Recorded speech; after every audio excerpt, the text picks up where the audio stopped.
Колеги, добрий день. Нагадую, що треба обрати мову, якою ви хотіли б слухати презентацію. Це або українська, або англійська. Ось, і якщо у вас будуть питання, то його також просимо ставити відповідною мовою. Ось, вчора ми використовували чат для питань. Мені здається, що непогано спрацювало, тому ви можете протягом всієї презентації залишати свої питання, і потім, коли в нас буде відведений для цього час, ми ці питання озвучимо та відповімо. Дякую. Дякую, Антон. Тоді я пропоную почати із такого наведення містка між двома днями, дати можливість Берні коротко підсумувати вчорашній день і вчорашні висновки за результатами вчорашнього дня. І, можливо, у вас теж з'явились запитання або коментарі від вчорашнього дня, і ви хочете їх запитати, ми дамо можливість теж це зробити з самого початку. Ну, давайте почнемо із короткого summary. Bernie, over to you. The floor is yours. Take it. Okay, great. Thank you very much. Good afternoon, everyone, and welcome back to another session on CCPs. I suppose I'd like to start with just what we're going to cover today and then have a quick look back at yesterday and then hopefully start moving forward. And as Volodya mentioned, we'll stop for a couple of questions before we get into the real detail of today. So we do have a lot to cover again today. Specifically, I want to cover a target operating model for the Ukraine. What would a CCP actually look like? I'd like to describe what the typical margining and collateral arrangements are for a sound and resilient CCP. I'd also like to cover some of the key clearing member considerations. I think this is something I'd like to spend quite a bit of time on. Different types of membership, the potential impacts of a CCP on the marketplace, considerations potential clearing members must consider, whether it's operations, technology, business services, legal, and so on. I'd also like to spend some time on the opportunities available to clearing members, how clearing members can develop and enhance their business propositions, and how that can, move down the chain to clients, and how clients can also develop and enhance their business propositions in the marketplace. I hope to also conclude today looking at some of the key areas that need to be progressed in line with developing a CCP, including some of the legal and regulatory issues there as well. And then to finish, look at some of the key risks to the program and potential ways to mitigate those risks. So maybe just quickly looking at yesterday, we spent a lot of time on the global regulatory environment and the mandate for clearing through a CCP. And I suppose specifically why trades should be cleared through a CCP. And, a brief reminder of that again is looking at, if we think about central counterparties and the raison d'etre of a CCP, what is its purpose? I've mentioned a lot yesterday about allocating, managing risk. And I suppose, thank you, Anton, looking at this slide helps us just remember a little bit here. So what do CCPs do? Centralize and manage the financial markets risk. You've got agreed, transparent international standards from risk management through to legal, through to regulatory. The CCP is taking away the credit risk from trading counterparties. It's protecting firms against default, and the CCP risk manage each individual's counterparty's positions directly with the clearing participants.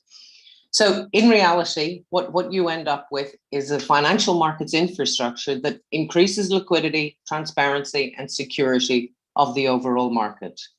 And I guess that kind of takes us back to where all this work started, and the reason for doing all this work that USAID and various other parties have been doing together. And it's about developing and enhancing the capital and commodities market infrastructure in the Ukraine. And why? Well, the main reason for that is to facilitate the integration of the Ukrainian markets into the international ecosystem. Going back to what we talked about yesterday, improving price discovery, providing hedging mechanisms for businesses.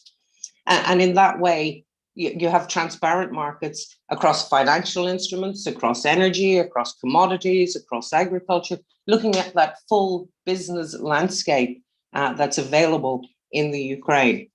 And it just allows Ukraine PLC, and when I say Ukraine PLC, I mean all actors within the Ukraine, market participants and clients, benefiting from investment in new instruments, in the knowledge that there's a foundational infrastructure that's been built according to international standards, that's secure, resilient, and manages risk according to the international best practices.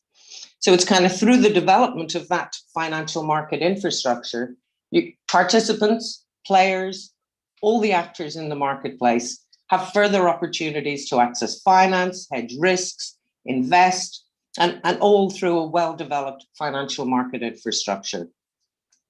Which brings us back again to that raison d'etre of a CCP that manages, reduces, and allocates your risk, as opposed to an environment where you have bilateral trading, where risk is not managed in an appropriate way to protect you as the market players in this environment.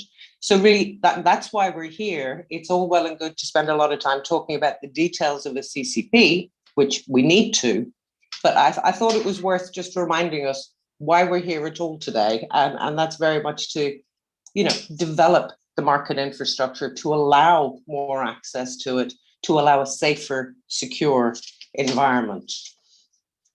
With that, I guess, before we jump into the next big section, as I mentioned, target operating model and so on, maybe to go back to the point Volodya raised, I hope you've had lots of time to think about CCPs since we last spoke.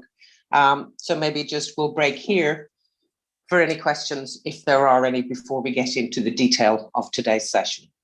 Так, колеги, я нагадую, що ви маєте можливість написати в чатику ваші запитання, якщо є на сьогодні. And now, I can't hear you. Bernie, can you hear me? I can hear you now, yes. Okay. So we have already received 2 questions from yesterday's presentation. The first one is, how frequent are defaults that CCPs have to deal with? And the second one is, can you comment on how the DTC, which is privately owned CCP in the US, dealt with the overheaded trading in the meme stock GameStop? Okay. Let's take the first one first. Let's keep them in the order that they've come in. So how often do defaults occur in CCPs? That's a very good question, and it really does depend in what locations one is looking in, and also depends on how a CCP has been built and regulated. So if we segment the areas, and if we look at, let's say, European and US markets, where we have CCPs active in a PFMI regulated, super regulated environment, you've got to, if we go back to yesterday's presentation where it was kind of the lines of defense, and the first line of defense is membership criteria. So it's absolutely critical that everybody who comes in as a clearing member is risk managed from day one according to their capital, like the capital bases and so on. So the short answer to your question is there are limited defaults occurring in CCPs across those developed markets. The most recent one, defaults happen that even very often we don't even hear about it because it impacts the initial margin provided by the clearing participant and is risk managed. So it's not big news because it's not one of the big investment banks that we all know. It's a much smaller institution, and they have been risk managed appropriately. It's very difficult, even go to Google or whoever and say how many banks have defaulted in a CCP setting. You're not going to get a lot of them. Out of the 2008 crisis, and before that with Bear Stearns, we had a variety of instances where there were defaults. So Bear Stearns, Lehman's, there was question marks around some of the larger banks in 2008 where it was, touch and go for quite a few. But we don't see defaults, big impacting defaults. Banks go bust, it happens. banks go bankrupt. These things happen. Good, bad banks. Regulators are on top of it. You know, there's been lots of regulation in the last number of years, again, in where regulators split up the bank, where you have a bank and they literally, we've seen it happen many times, not many times, on occasion in Europe, where we've seen it with the Bank of England in the UK, they will split the bank in half. The bad bank goes away, and then the good bank comes back in its place. So they manage the bank down, and then the new bank becomes part of the CCP, again, subject to explicit rules and the rules that exist.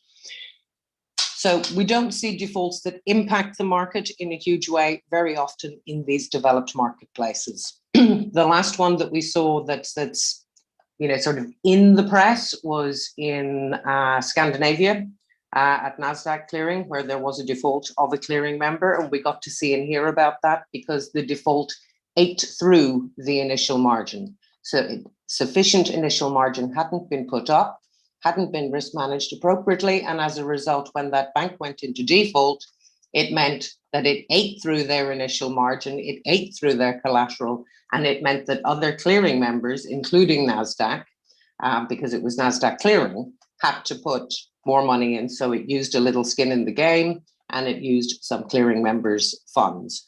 But that's the, I would say, the most visible instance that we've seen of a default in organized, regulated capital markets. Do we see defaults in other environments where CCPs have not been developed according to PFMI standards or according to an equivalent type environment to EMIR or Dodd-Frank? Yes, we do. And the reasons we see it is because those CCPs are not developed and regulated up to the standards that are in an accordance with the PFMI.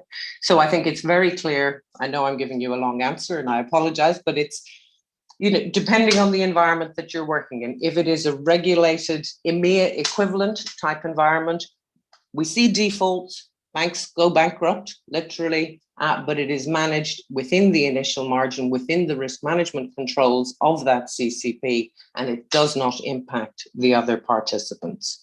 Where we have CCPs in a less developed environment or an environment where it has been decided for whatever reasons not to bring the CCP up to the highest standards as required by PFMI, then yes, when an institution defaults, it will add contagion and spread further.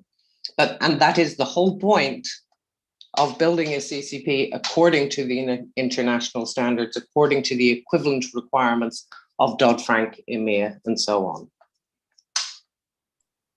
I hope that answers. Yeah, that's pretty clear, Bernie. One more argument from T-Law in the chat. In the West European energy markets, the default of market participants registered to trade on regulated markets and hence counterparties to a CCP are rare, as in a couple of years pass before another may happen. The last I recall was Net Gas company from Germany went into insolvency in 2019. Mm-hmm. So bilateral counterparties still talk about this credit event, though when drafting master agreements. You know, and I think very valid point. When we're looking at the energy markets, going back to your first question, to be honest, how often do we see defaults? It does depend on the different types of CCPs that are active. You don't see banks defaulting as much as you might see other participants in the market default, and the energy market is a very good example where one can see defaults. And again, that comes back to the point that the risk management at the core of the CCP, and once again, like I said yesterday, there's different risk models for different markets, and it's really important that the right risk models are imposed on the various markets. So an energy market, which is working 24/7 with a lot of non-financial counterparties, it's really important that the right processes are put in place.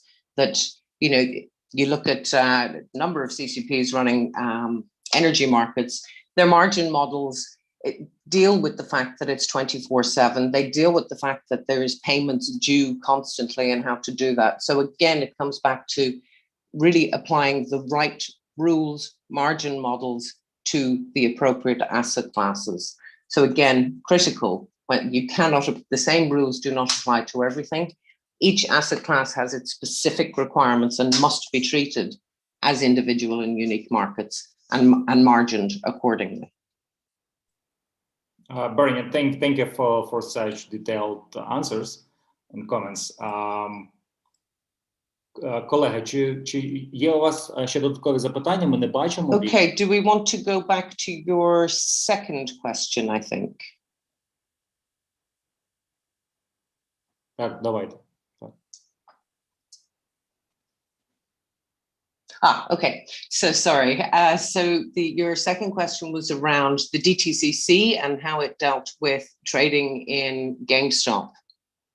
And I guess, you know, that there's been lots of articles on how this happened and what happened and how it worked. But I guess the key point here is a CCP needs to have flexibility to deal with situations as and when situations arise.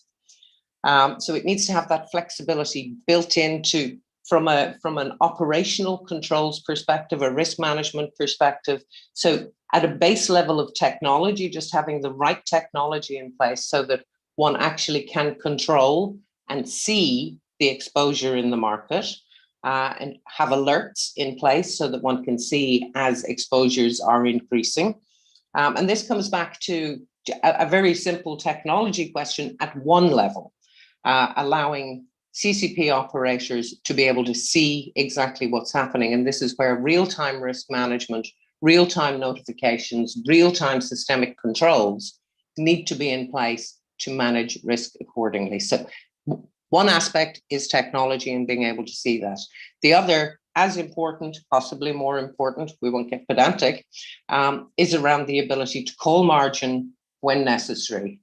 And a CCP should have that flexibility within its systems also to be able to call margin, to be able to stop trading of a participant. But you have to remember that these things need to be balanced. You cannot, just because somebody is trading, you cannot just stop them straight away.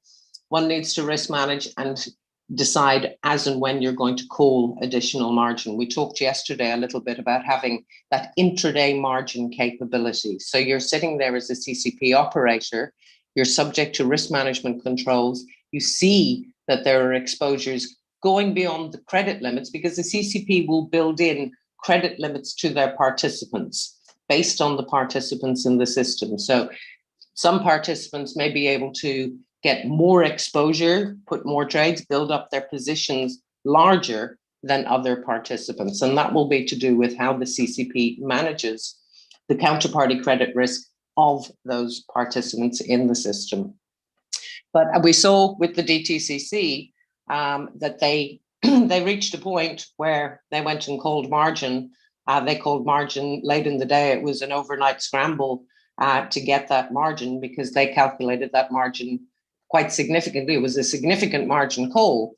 And that's one of the things, and we haven't talked about it, but there's something, and I'm sure many of you are familiar with it, you know, this whole concept of procyclicality, and that there is a balance between in the volatile market. So for example, during COVID, 6 months ago or so, the markets were extremely volatile. And there was a nervousness in that volatility that if CCPs kept calling margin, that you're putting more pressure on the banks because you're just calling more and more margin, and hence creating a procyclical issue that by calling this margin, you're putting the participants in a worse situation than they potentially were just with their exposures and the volatility. So there's been an awful lot of work done in that space. And I think Robinhood brought that whole discussion back to the table again as to how it is just so critically important to manage that procyclicality.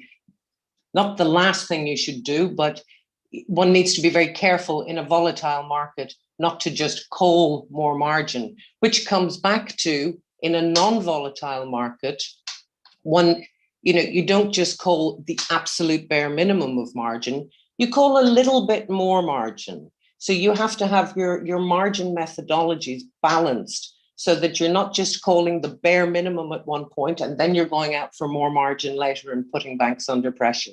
So I think Robinhood just brought that, and GameStop brought that issue back to the table and re-emphasizes the importance of balancing both the commercial nature and the impact of margin and the actual calculation of margin. And maybe just one thing, because it brings it to mind, and hopefully just to try and make it a little bit more real for you. In a number of my jobs, I mentioned yesterday being the voice of the client in the room. So I used to be a member of the risk committee. And of course, the risk committee are risk analysts. That their major concern is to ensure that they have more than enough margin on their books to deal with any default situation, extreme but plausible, and so on. So I would have to go into the risk committee, and one of my terms to my GRO every week or every month, whenever the risk committee was, he would produce the paperwork showing the exposures and the margin call and the color coding, you know, and everything was the deepest green that I've ever seen, because he was a risk manager. So he was making sure that he had more than enough margin on the books to deal with this scenario. And I would say to him, it's all too green. I want a lighter shade of green. You know, we need a balance. Yes, we need to make sure that we have enough margin to deal with scenarios, and that's their job, they're risk managers. But you need a commercial aspect to that as well. And I see no benefit in charging Bank A excessive margin just to make sure that my risk managers are happy when his risk exposure is not equivalent on balance to the margin being called. And that's where you have, when you have a properly functioning CCP, you have risk managers who are highlighting every possible single risk because that is their job. And then you have to look at it in balance and to make sure that the CCP works and does what members want as well. And you need that balance. Everybody needs a balance in everything that we do. But my risk managers would say, oh, it's too green again for Bernie. And I'm like, yes, it is too green. I want a lighter shade of green on that. You're calling too much margin. We want people to trade. We want, it needs to be cost effective for a participant as well. So, I did get a name for calling it out for being too green, but that's what you want your risk managers to do. You want your risk managers to be covering every single aspect of it, but then it needs to be balanced. And that's where you get the right mix of people with the right skills managing a CCP in a completely regulated, supervised environment. You get that balance for excuse me, I'm talking too much. You get that balance for both the participants and the risk mitigation role of the CCP. So Robinhood, it demonstrated that the DTCC had the flexibility within their systems to call margin. I question if they had appropriate eyes on the situation at the time. It's not for me to say. I wasn't there, and I haven't seen that, I wasn't there. None of us were there. But I do question how it got to that point. But at the same time, they had the flexibility to be able to go and get the margin. I'm going to give you another example just to hopefully, keep you involved in that you're going to stay here for the next few hours, because I'm very worried that there's a football match kicking off soon as well. But let's see how we go. One of the things, it was in Hong Kong, and it was a broker, and a broker had done all its derivatives trading for the day, and then they needed to put in a number of give-ups. So derivatives trading, there was a give-up going in, i.e. the broker had done it, but the give-up was allocating it across to another counterparty. So they had done the deal on behalf of another counterparty. At the moment, it's sitting on their books, so they're being margined for it. This is a broker who normally trades flat, so they don't really get called a lot of margin. So they normally do all their give-ups by the end of the day. So come the end of the day, there isn't that overnight margin call. They couldn't get their give-ups in. their system had a problem. They couldn't get the give-ups in. A very strict approach was taken by the CCP. I wasn't in the room. I was sorry not to have been in the room because I would have been the voice of the client. However, it was a very good, strong counterparty. There wasn't an issue. However, they did not get their allocations in, so they got a margin call for a significant amount of money. They're sitting in Hong Kong, a very small broker, and they got a huge margin call that had to be paid the next morning. They were frantic for 5 hours onto large London-based institutions to transfer the cash to the Hong Kong-based institutions so that the margin call could have been paid. In the interim, the CCP is looking and saying, well, we might call them in default. And it's like, you can't call them in default. They're not really, truly in default. They had an operational issue, but that operational issue had the impact that significant sums of money had to be, it's only a book transfer anyway, but the reality is it still had to come across and it still had to be in Hong Kong for the 8 o'clock call the following morning.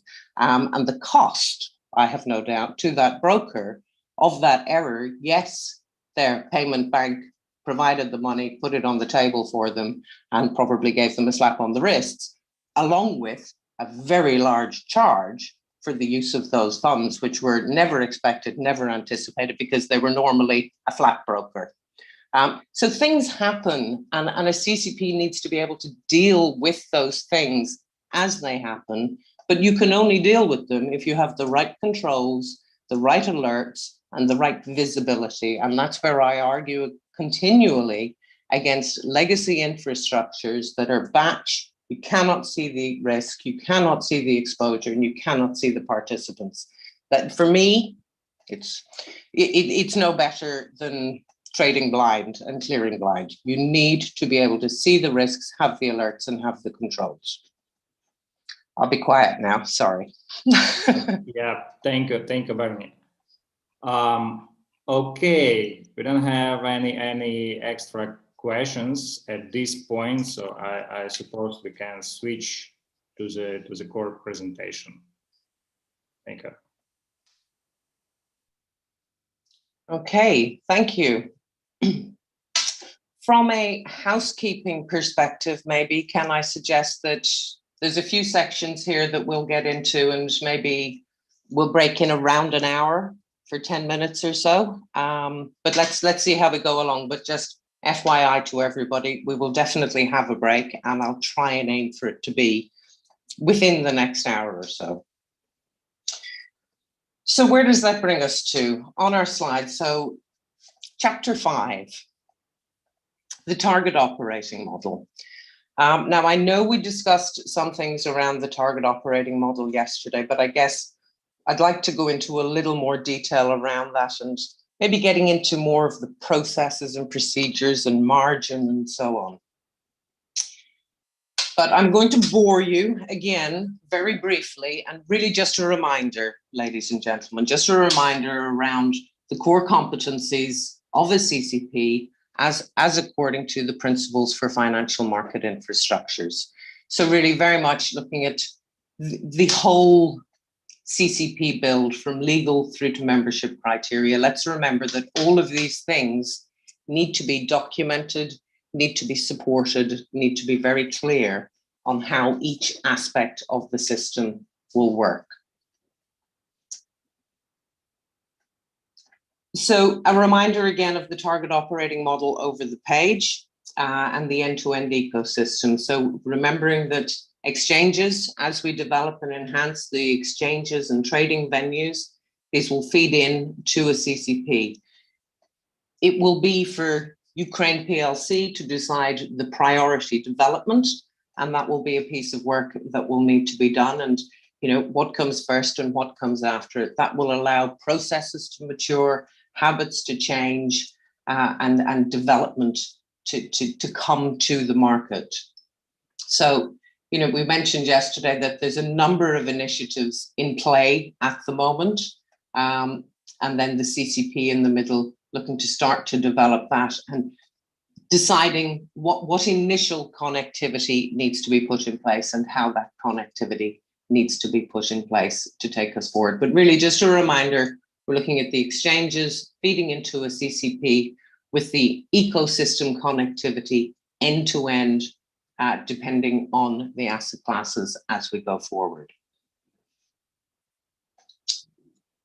Over the page, looking at the integrated financial markets ecosystem with the trading and matching, the trade capture and confirmation, netting on the positions, taking it down, counterparty risk calculations, price moves, the CCP managing that whole post-trade position management, risk management, the pre-settlement management, and of course, trade reporting, allowing that real-time view and allowing that cash settlement and security settlement to take place depending on the asset classes, derivatives, securities, commodities, depending on the requirements of the instruments within that environment. Over the page is a quick recap of the designation of the key functions of the CCP. So hopefully designation of trades, position maintenance, option exercise, allocation, margining, default, and report management. So which kind of takes us to the next slide of the key functions, the key clearing functions of the CCP. So when we look at the CCP, it's really separated into two key aspects. So you will have within the CCP construct, leaving aside the executive management teams and so on, you will have a group of operations specialists who will be responsible for the clearing part of the actual processing of trades. And then you will have a group of risk analysts and risk experts who will manage the risk management of the trades. So looking at the next slide, you can see that broken down between clearing operations and risk management.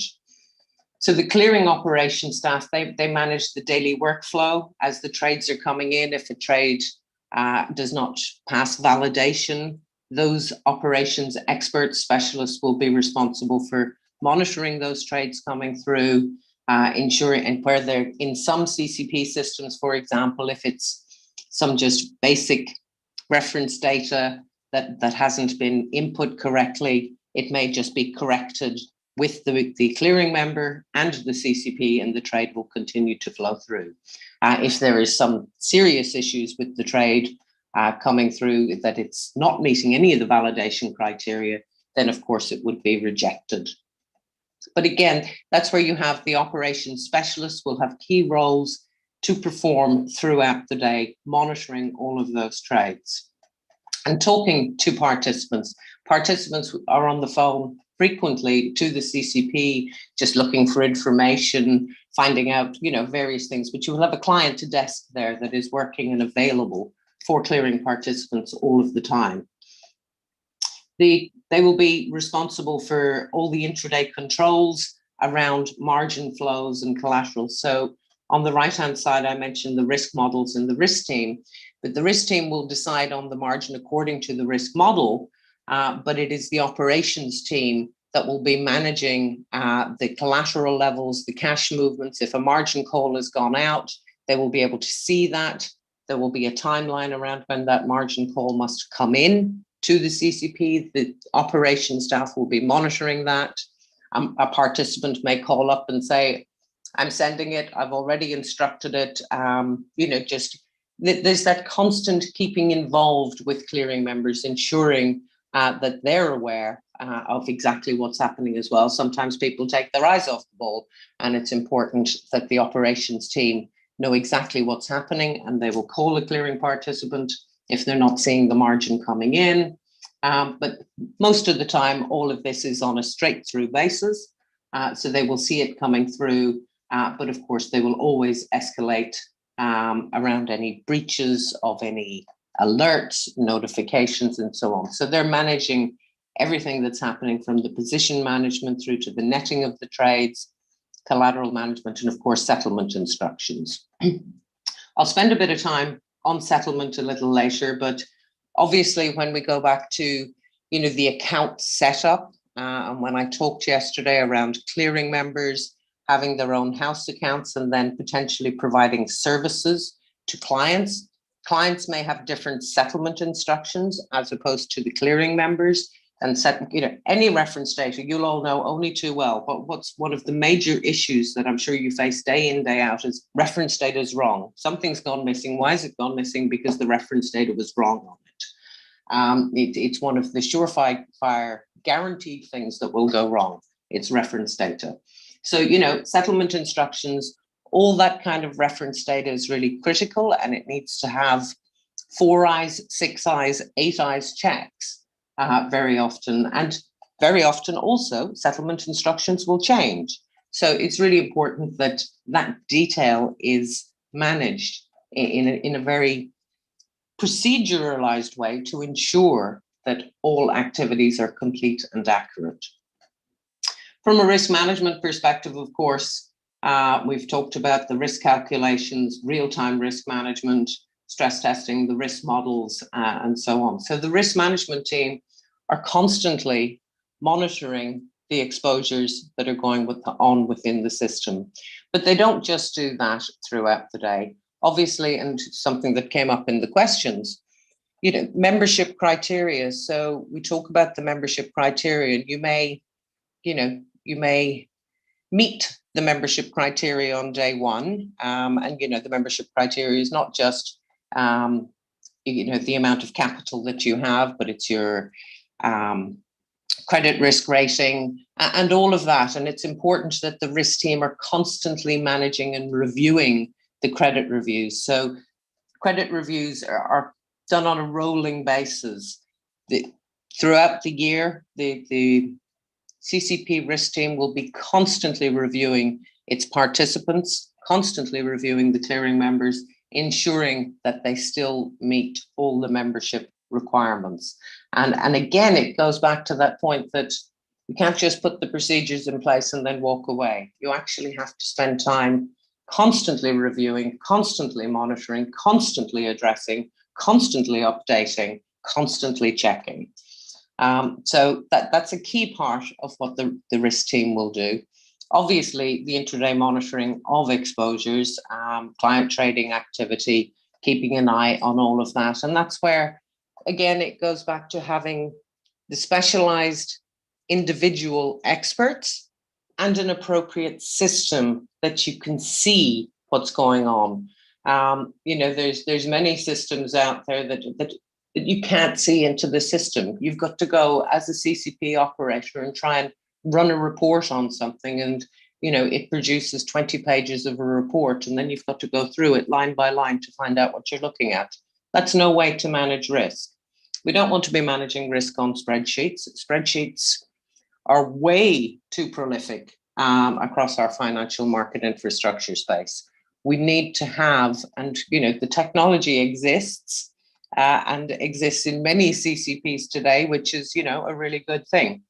So technology whereby you can see individually into each participant's account. You can see the exposures moving in real time. You can see exposures as against the collateral that's put in to support those exposures.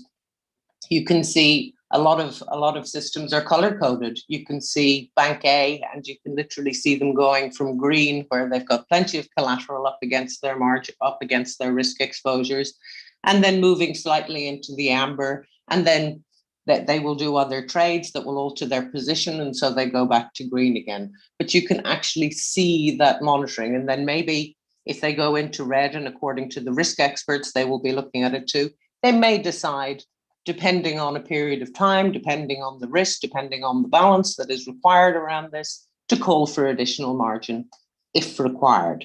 But you need to be able to see that. And that's where the risk management team then are in a very good position to manage risk within the controls and alerts and notifications of the actual CCP itself. Over the page and looking at that, it's a very simple diagram, but I guess one of the key things that I really wanted participants to take away from this is you have the CCP at its core. How does the CCP talk to everybody? What are the technical requirements here? So where we have exchanges or venues, the CCP will connect to those exchanges or venues. that will be an interface or protocol that's between the trading venue, and the CCP will decide the most appropriate way to take a trade feed. So this is very much at a technical level, deciding what the trade feed will look like, whether it's, I'm not going to get into technical terminology, but FIX or FPML or any of those standards or protocols, how they will take that feed. Between the clearing members and the CCP, it's important that we have an interface. So basically a graphical user interface, a web-based interface. Again, that will be decided. But the clearing members need to have that interface so that they can access the CCP, so that they can see their positions, their trades, their exposures, their margin. They can query the data to get yesterday's trades or yesterday's margin or the day before. So real-time access to all the data that clearing member and or its clients. So again, you need an interface there, a technical connectivity to allow clearing members to see into the CCP. And then, of course, from a CCP's perspective, it needs interfaces and protocols for the settlement aspect and the custody aspect and the delivery aspect. You know, it goes back to that earlier diagram of all the different pieces. I've just put settlement and custody there as a catch-all, but you need the interface and protocols so that the CCP can communicate. If you think about settlement and payment banks, SWIFT is a very standard mechanism of communication for payments. So having the SWIFT capabilities or whatever the appropriate domestic interface and protocols are. There is, of course, a great opportunity here to develop and enhance and use this as an opportunity to really bring a lot of beneficial change and revision to some of the processes, procedures, and technical interfaces. But that will be a choice that individuals will make over time. But obviously the CCP itself will need to put in place appropriate protocols.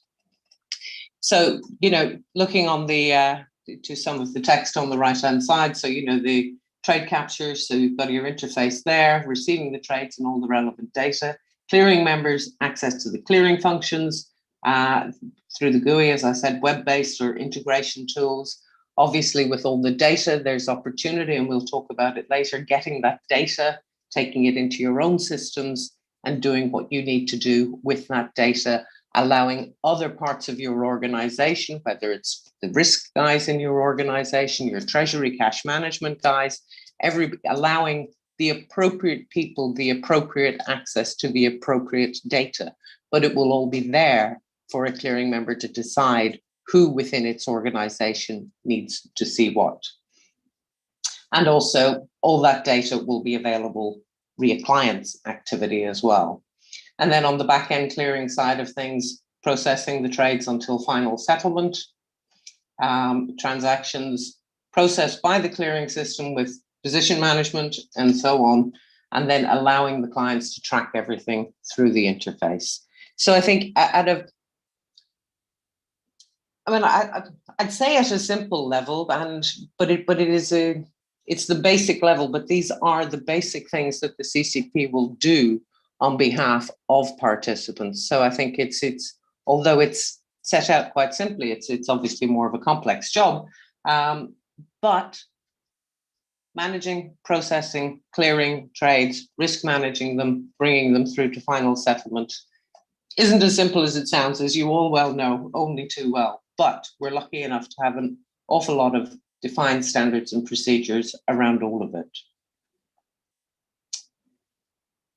So maybe if we move on to margin and collateral, because of course margin, nobody likes margin, because of course margin means you have to pay money. But if we remember the raison d'etre of a CCP, which is to manage, allocate risk. So the margin, the main purpose of the margin is to cover the potential losses arising during the liquidation of a defaulting portfolio. So that is the key purpose of it, to cover the potential losses. It allows the CCP to hedge the defaulting portfolio. The intention of the margin is not to cover everything. You're not paying 100% margin on everything. margin is calculated to cover the potential losses. It's only the losses arising from the liquidation of a portfolio. A portfolio does not turn to zero because the clearing member has defaulted. The portfolio is still a very valid portfolio with valid trades at generally valid prices. So the margin is only to cover the potential losses. So going back to the point of previous as well, with the defaulter pay scheme, so it's with a philosophy that the defaulter is responsible and the defaulter must pay, therefore margins need to be sufficient to cover losses in unfavorable conditions. So, when we talked earlier, the role of the CCP to mitigate risk, finding that balance. And also I mentioned on a number of occasions yesterday, this whole concept of extreme but plausible circumstances. So, if a trade is priced at one thing today, there is volatility, things can change. So this has to be built into the margin calculations. And that's why we have different margin methodologies for different asset classes with different considerations within those margin methodologies. I definitely don't intend to go into the explicit detail of margin methodologies. We would need a serious mathematical quant in the room, and I will never claim to be one of those. But different margin methodologies for different asset classes. But margin in itself needs to cover two components, and I've set them out here for you. One is the mark-to-market margin, so a backward-looking component. So I think variation margin is a very good example of that. When you look at variation margin is to cover the price change between yesterday and today, and not to keep the variation margin, as I mentioned, is paid on a daily basis. It's calculated and paid on a daily basis between the participants. So as the prices change up or down, that variation margin is calculated on the portfolio and is moved between the counterparties, so you don't have an accumulation of losses building up on a portfolio if the prices are going the wrong way from a participant's perspective.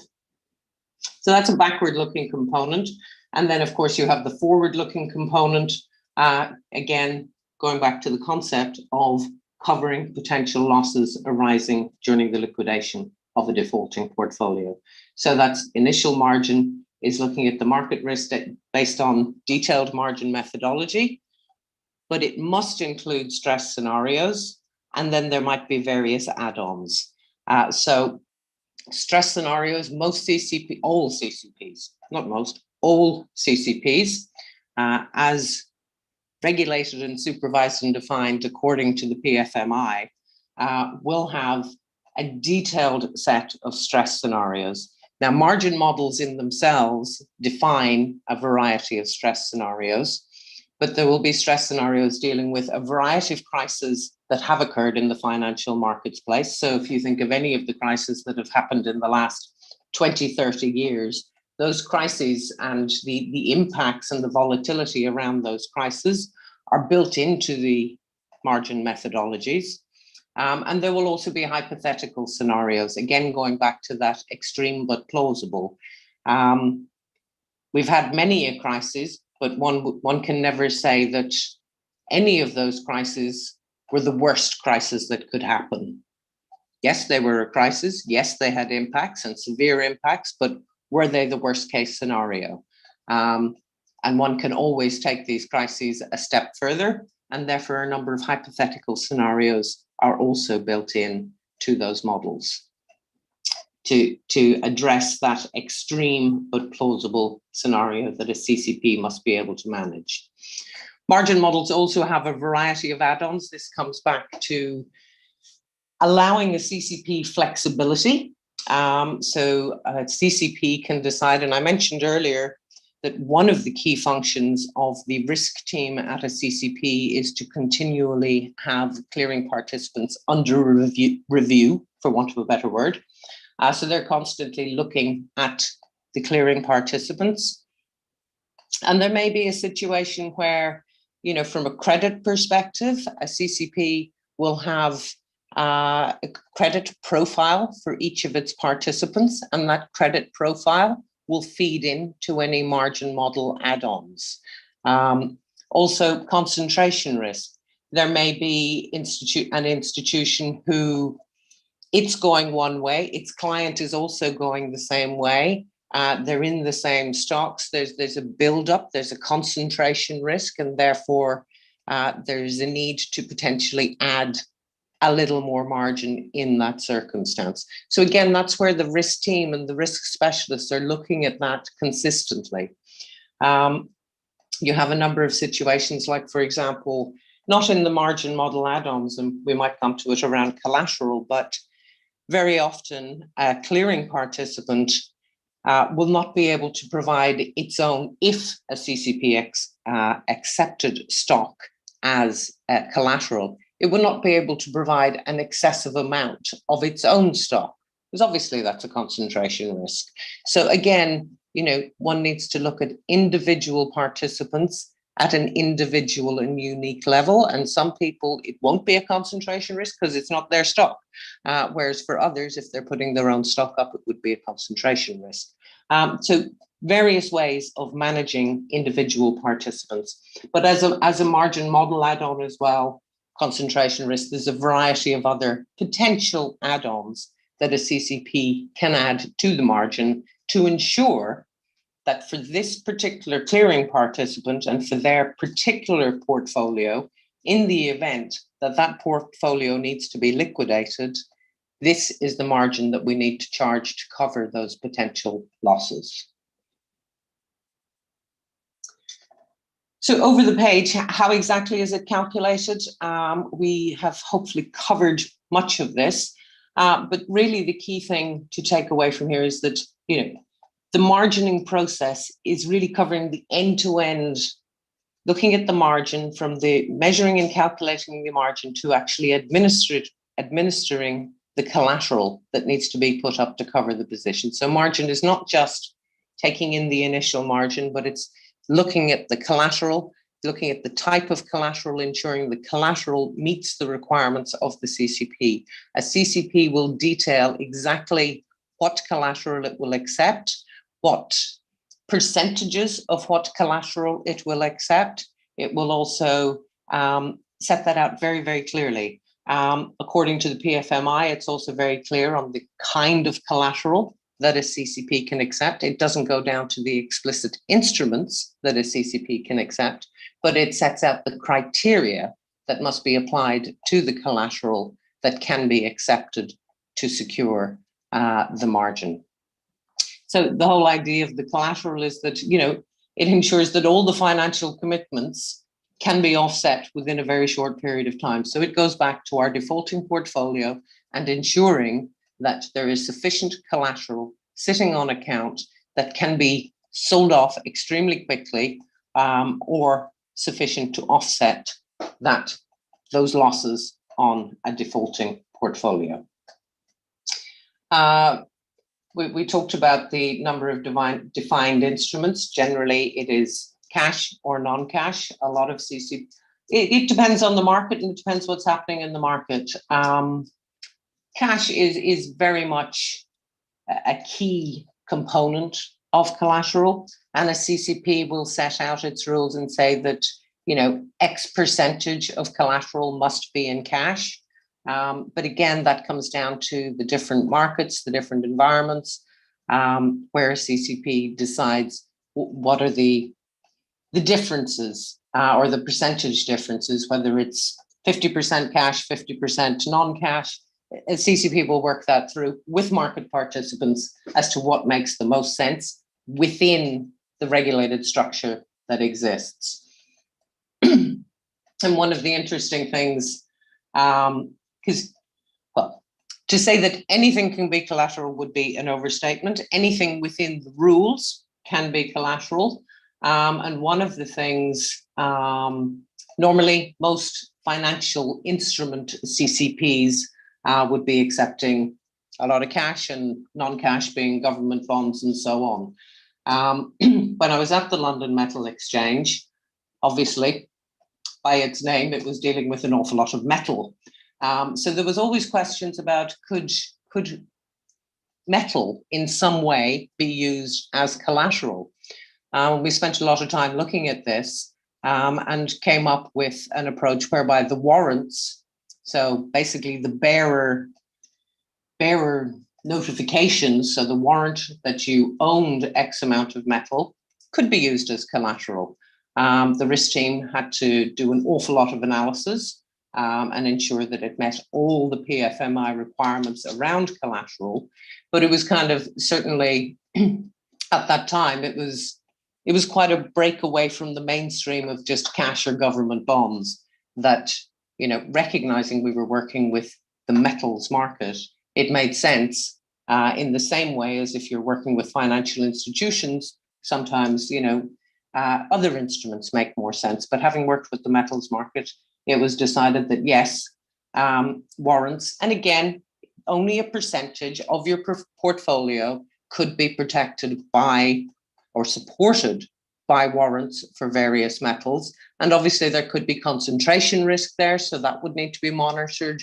And you know, you have to go through the full tick list to ensure that the amount of warrants you take are not impacting on the concentration risk, they're not impacting on the portfolio, it's not going the wrong way. There's a lot of different considerations, but it was approved by both the Bank of England and ESMA under EMEA that warrants could be used as collateral. So, but I think, you know, one should always start simple.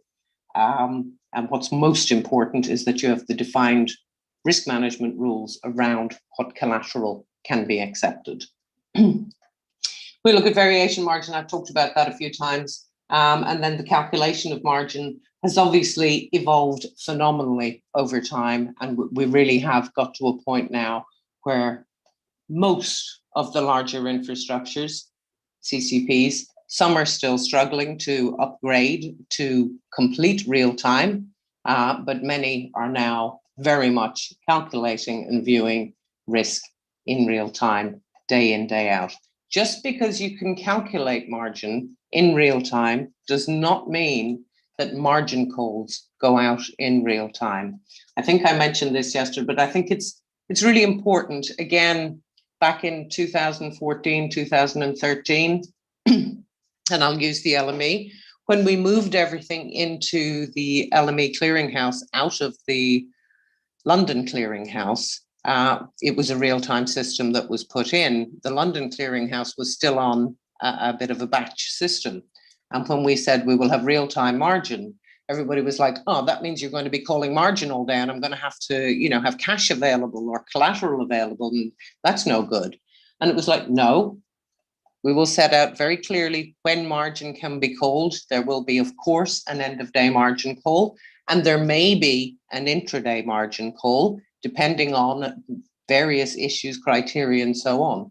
And in that way, but what it means is that you can see risks, both participants can see their risks, this clearinghouse can see the risk, and you get to see how margin is handled, how margin is calculated, when the calls come. And it's not about having the ability to call collateral every 5 minutes. That doesn't work. That's not managing risk. That's not balancing the market. It's important that a CCP is very clear when margins will be called and where there might be a potential for an intraday margin, and that people understand it, get used to it, can manage their treasury flows accordingly. You need to know, you need to understand when margin is going to be called and calculated. So I think it's really important to remember real-time risk calculations, but not margin calls in real time. So initial margin. If we're looking at initial margin, it does differ by product and portfolio because products are different and they have different inherent risks.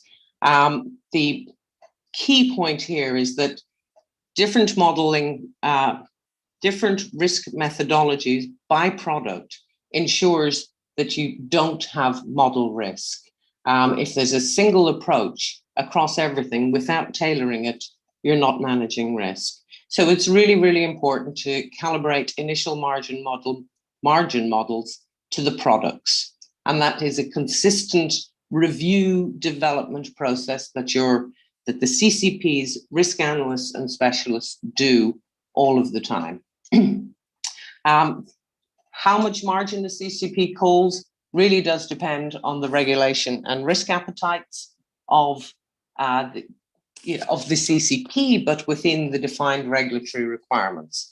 And obviously, it's the margin resources which are the key way that CCPs manage credit risk.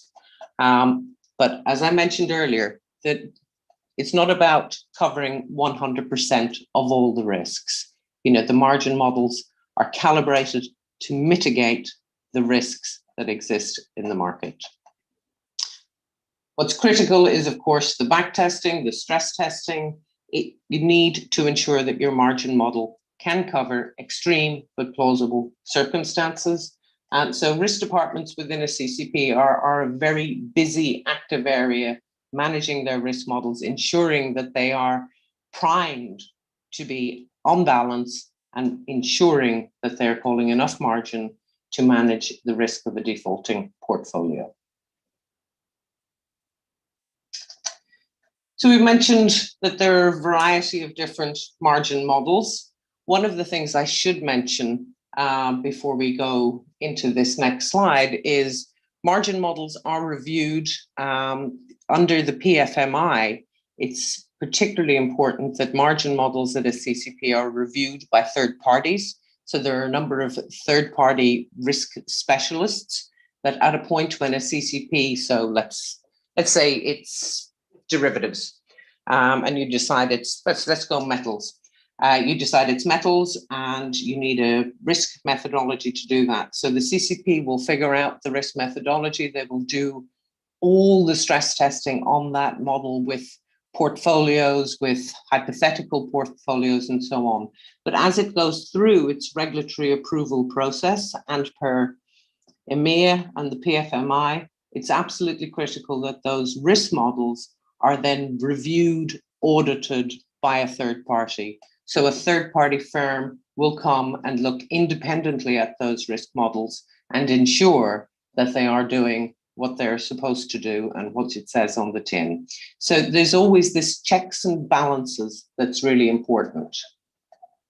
But if we look over the page, so there are margin model variations. There are a variety of models out there.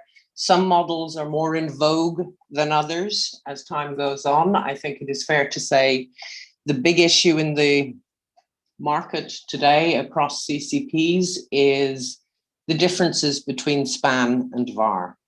I'll get into the actual models at a very high level in the next couple of slides. But SPAN is a margin model that the CME, Clearinghouse, created, patented many years ago, and has been the margin model for the derivatives market, to be fair, for many, many years.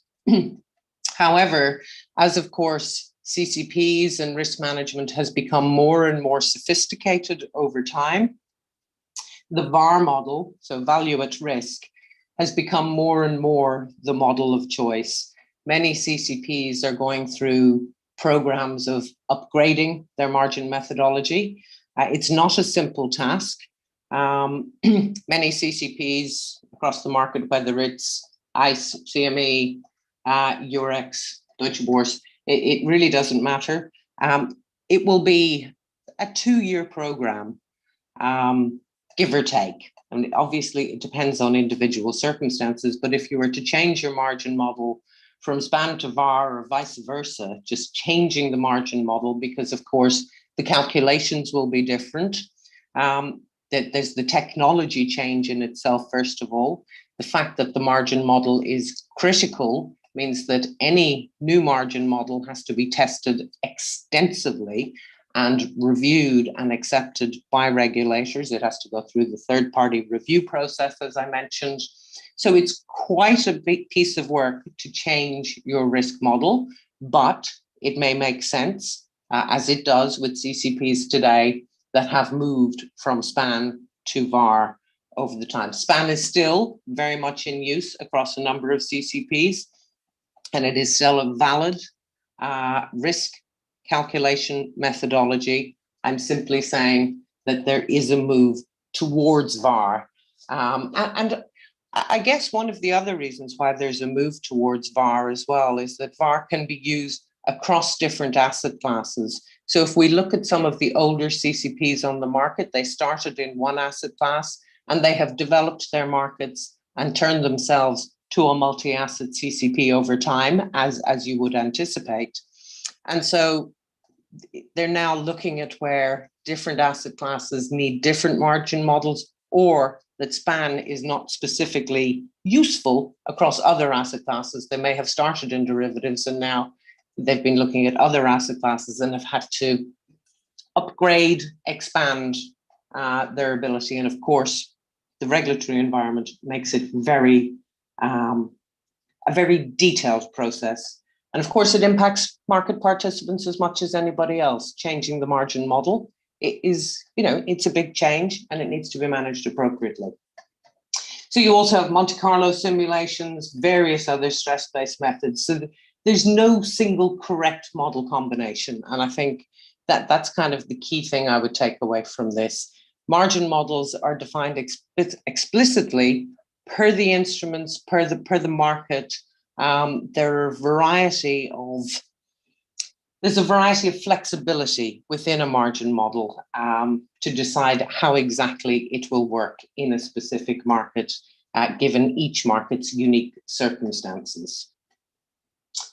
It's just an interesting point going back to earlier that, one margin model does not suit all. And of course, it would make the system less safe if everybody used the exact same models.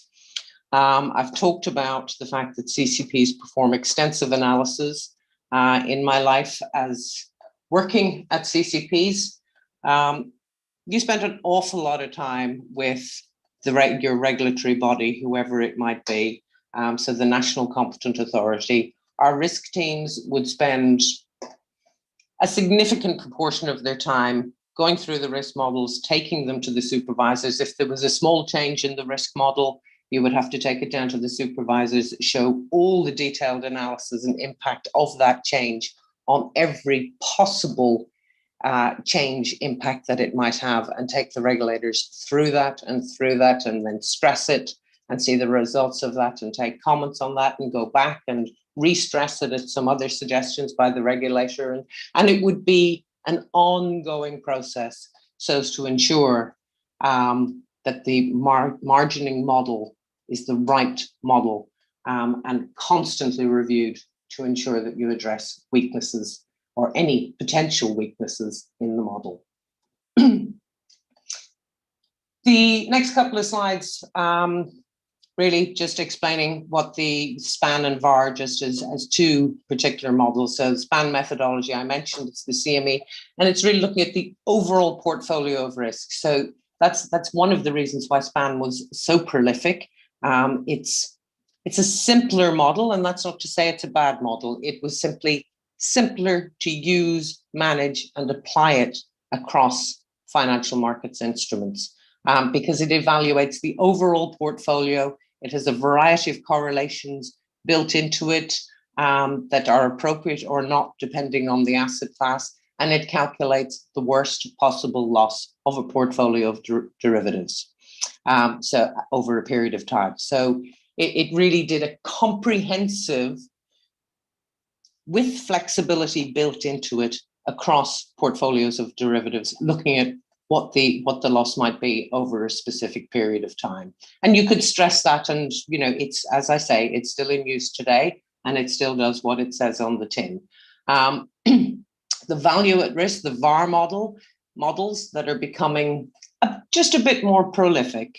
And the reason for that is simply because what it does is it measures the potential loss in value of an asset or portfolio over a defined period, but for a given confidence interval. So I've given you an example there where if the VAR in an asset is 100 million at a 1 week, 95% confidence level, then there's only a 5% chance that the value of the asset will drop more than 100 million over a given week. So it's more specific, but looking at the actual value at risk. as opposed to when you look at the span methodology, it's looking at the overall portfolio and calculating the worst possible loss for that portfolio. So different models doing slightly different things, and developing constantly with the constantly changing regulatory environment. Intraday margining.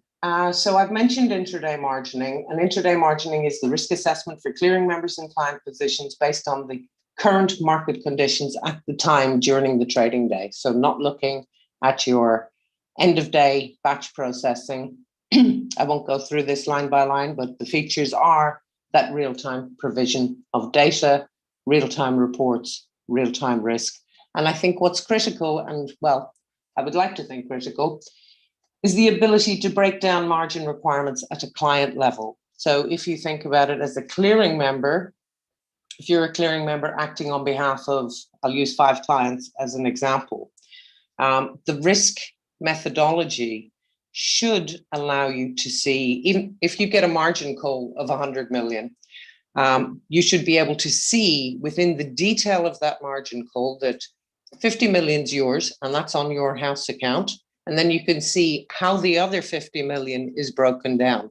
Which of your clients have contributed and contributed how much to that margin. So therefore that enables you as a clearing member then to allocate the margin per client, and because it's calculated on the basis of the risk that that client brings. Now, obviously, if it's in a net OSA account, you're going to get one margin call on that net OSA account, where all your clients are in there together. But if your clients are segregated, you will see the initial margin per client.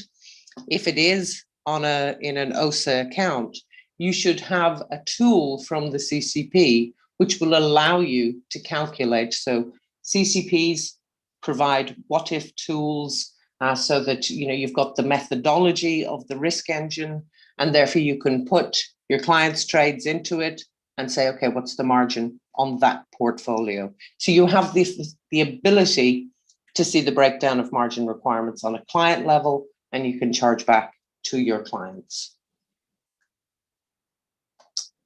The next section is, just having a quick look, around collateral management and settlements. I'd like to maybe cover this off. It's about 2 or 3 slides, 4 slides, around money settlements, central bank money, and just moving cash to a CCP and how that works. I've seen 1 or 2 questions come in on the chat, and maybe we'll just get through these 4 slides, take some questions, and then we'll have a break. So just to give you a heads up of where we're at, and hopefully you're all still engaged and with me here. Excuse me, I'm talking too much.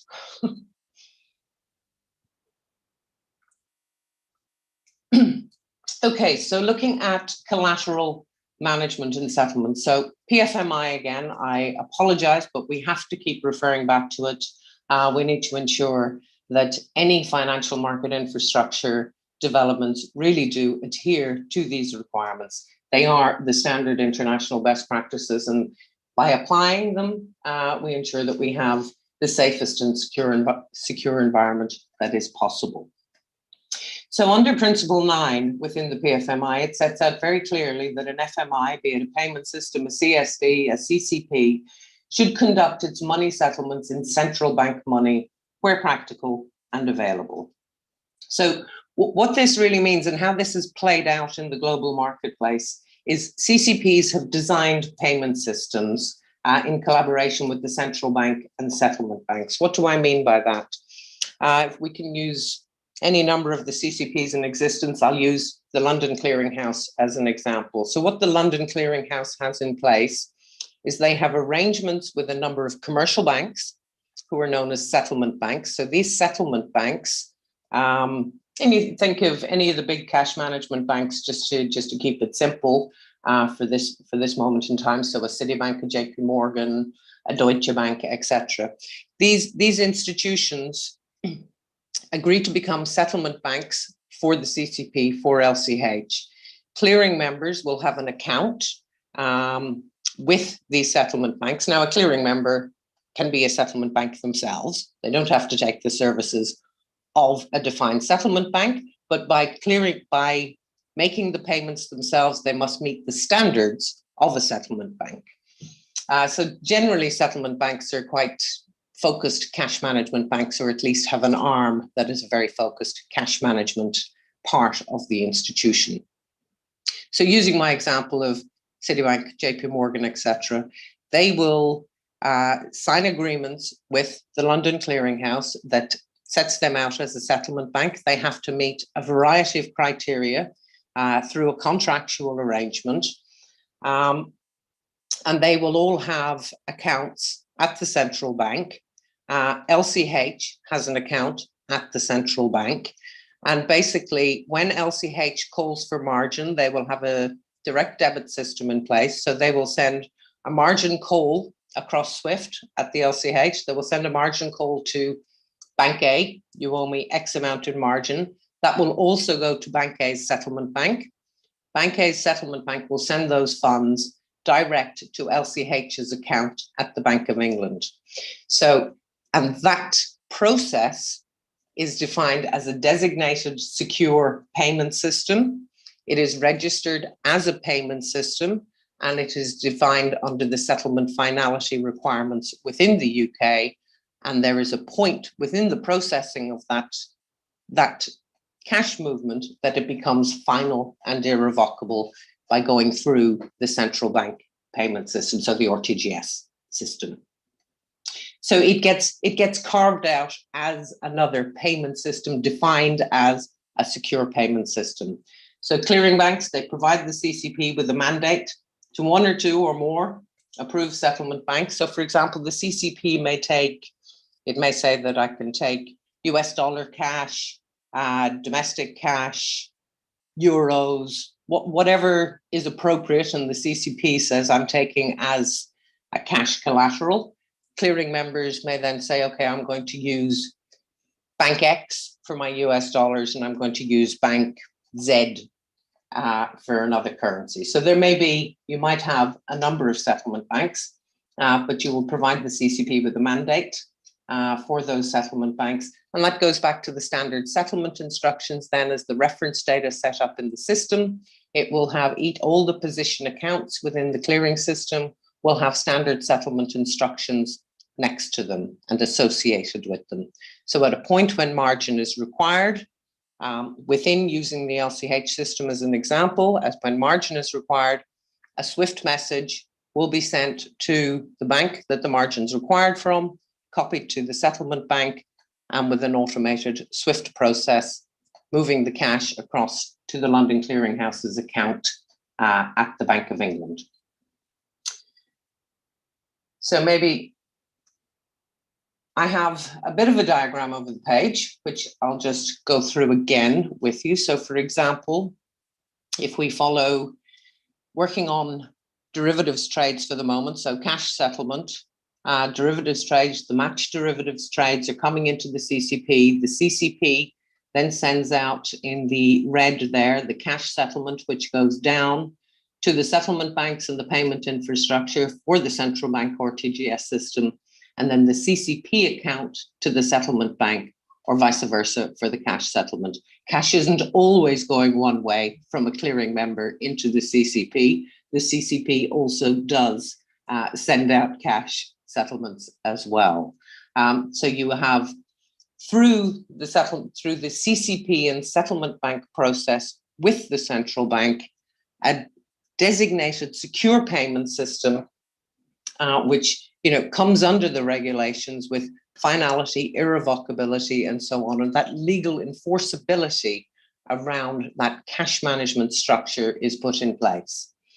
If we think about on the securities side of things, obviously we have securities settlement and cash settlement. Again, we have the matched securities coming into the CCP, a netted instruction around the securities settlement and confirmation going out through the CSDs and with the custodians, with a structure put in place there. Obviously, DVP or a version thereof, whether it's model 1, 2, 3, etc., but a process again occurring between the CCP, the CSD, and the settlement bank accounts, all occurring within the central bank money. I think the UK is an interesting structure. It does use central bank money, but because the RTGS system up until now has been, although operated by the Bank of England, was outside of the Bank of England, not outside of it in legal terms. It was central bank money, but it's a complex infrastructure due to its legacy nature. Whereas we look at Scandinavian countries and other European countries, it's simply an account at the central bank, direct debit across from whether it's the CCP or the CSD to the settlement bank accounts in secure central bank money. Over the page, there's just a quick refresh on the key points of that designated payment system. So it covers that for the collection, processing, investment of cash, and I'll talk about the investment of cash on the next slide. But when we just think about margin processing, whether it's collateral coming in, being returned, and so on, and cash settlement, and all the settlement activity in relation to the cleared products. The payment system has to be supported by the robust domestic legal arrangements, the enforcement of settlement finality through the CCP rules and procedures, and of course, minimum credit standards on external counterparties. What I mean by that is settlement banks have to meet defined criteria, defined, transparent, and disclosed criteria in order to be a settlement bank. And then the payment system exposure is managed through the central bank exposure, not commercial bank exposure, with security settlement systems, CSDs, and so on, with accounts in the name of the CCP, all at the central bank. There are versions and varieties as you go across the many different environments, just due to the setup across different environments as environments have developed, the financial markets environment, the cash management environment, but inevitably you end up with central bank money, accounts at the central bank for the movement of money to allow for that secure designated settlement. Over the page, and it's the final slide before we'll take a break for questions and a real break. One of the things I've just put up there, this is looking at treasury cash and investment flows from a CCP's perspective. So we've talked about where members are paying in collateral or getting cash settlements on the back of their trading. But the CCP also is, of course, receiving funds, whether it's margin funds, default funds, or anything else. And the CCP needs to have as secure a process as anybody else. And again, we're back to central bank money in a variety of different senses. So on that diagram there, really what I'm looking at is, you have this payment system that's set up for the purposes of finality and legal enforceability and so on. So if we look at the settlement banks there, I've got settlement banks, concentration banks, a cash investment agent, and third parties. So let's just talk about each of these to start with these players. So settlement banks, we've talked about those. Settlement banks act as the cash managers, the payment banks on behalf of clearing participants. A concentration bank at the central bank. So that's really where all the settlement banks will pay in to the CCP's account, concentration bank at the central bank. There may be one of the settlement banks may also be a concentration bank, and all the funds need to go to its account at the central bank, and then it moves across to the CCP's cash account at the central bank. But I've kept it simple from this purpose. So it's settlement banks into the CCP cash account at the settlement bank, and then it moves into the concentration account of the CCPs at the central bank. So now you've got the CCP sitting on a lot of cash at the central bank. The CCP, under the PFMI, must invest its funds safely, securely, and so on. So what you often have is a CCP will work out with the regulators under the supervisory regime where and how it can invest its cash securely. Using examples across Europe of how CCPs do that in the environments that they have that will do that and can do that. A CCP will often employ the services of a cash investment agent. They will execute trades on their behalf, and then funds will go to cash deposits, outright purchases, tri-party repos, etc. There is a defined list of things that a CCP can do with its cash, subject to explicit criteria. And if the market is developed sufficiently, then the example I give you here is CCPs across Europe and how they invest their cash. There are specific rules around that. Like, for example, in the UK and at the Bank of England was very clear when both at the LCH and at the LME, the Bank of England would not hold all of the CCP's cash. It would hold, I think it was 5%. But, you know, so there are lots of explicit rules around that. But it's just an example to show you that all funds at the central bank, and then from a CCP's perspective, it's the investment that it can do subject to explicit requirements. So just very briefly there, the CCP payment system, where it's a designated system for the purpose of finality. So there is defined point, a transfer or order is at a defined point defined to be final. Therefore, it cannot be cherry picked. It cannot be unwound. And then the system enables the CCP to give instructions to transfer money to or from participants' accounts, to transfer money to or from the CCP's concentration account, and so on. So the first bullet point there, I just saw a question flash up on the chat, and the direct debit mandate. Direct debit mandate is basically where it is set up, where the participants agree to it, that the CCP, going back to my example of Bank A uses Citibank as its settlement bank.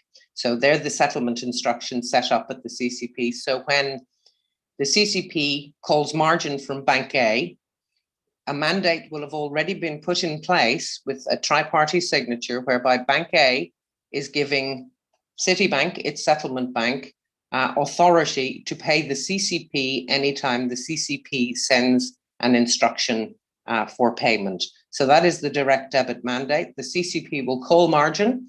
It will send a duplicate message, for want of a better word, a message to Bank A saying we need 10 million margin from you. That's copied to Citibank, and Citibank has an automated process in place that Bank A's account at Citibank is debited and the money is sent direct to the CCP, and that is the direct debit mandate.